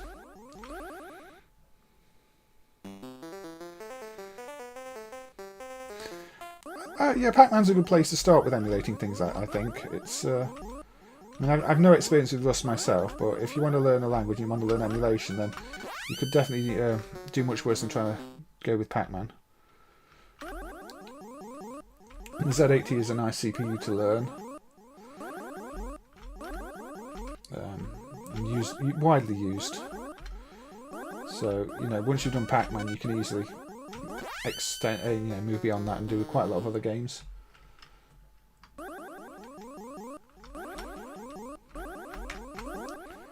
I'd probably say that for the effort put in, it's more worthwhile doing Pac-Man than, say, Space Invaders, which is where a lot of people start.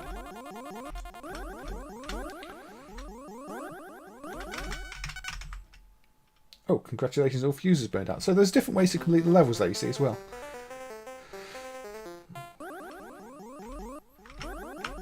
Ooh, straight into the fuse. I mean, I'd guess Ninja Gaiden 2. Ninja Gaiden 2 is lost. If it ever existed beyond, you know, basic concepts. I mean, some of these games never really advanced to the stage where they were really fully playable games anyway, so you don't really know what state Gaiden 2 ended up in. I mean, so it might have been like, I think there's that Mega Drive bootleg prototype, which is hardly a game at all. Anyway, this was Mr. TNT. Now, the one reason I wanted to put this one on as well is because it's one of those cases where there's a clone. This clone is Gorkans, also by Techstar, also Sanchez Presents, but the presentation here is very different. Different tune. You've got bigger graphics, so it's no longer sort of TNT and Fuse based. It's these more Tron-like bikes, but in reverse. It's also a lot noisier. So this is sort of more like the original Pac-Man sound effects. So this might be an earlier game before it's been quite as refined. I don't know. It is the same basic game, but the entire theme is different. Say, very sci-fi, space-based space race. The controls are the same. You still slow down with a button. I think this is probably an earlier version before they decided on the TNT thing.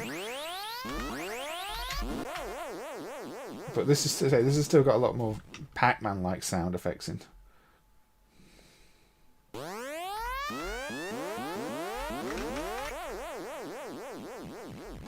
Ah, 360 games were lost. Okay. But yeah, not having backups happens. You know, I've been told there are arcade games that are lost because the programmer got fired from their job and deleted all the code, and they had no backups. So all that's left were the graphic assets, no code at all. That's happened to some big name companies apparently.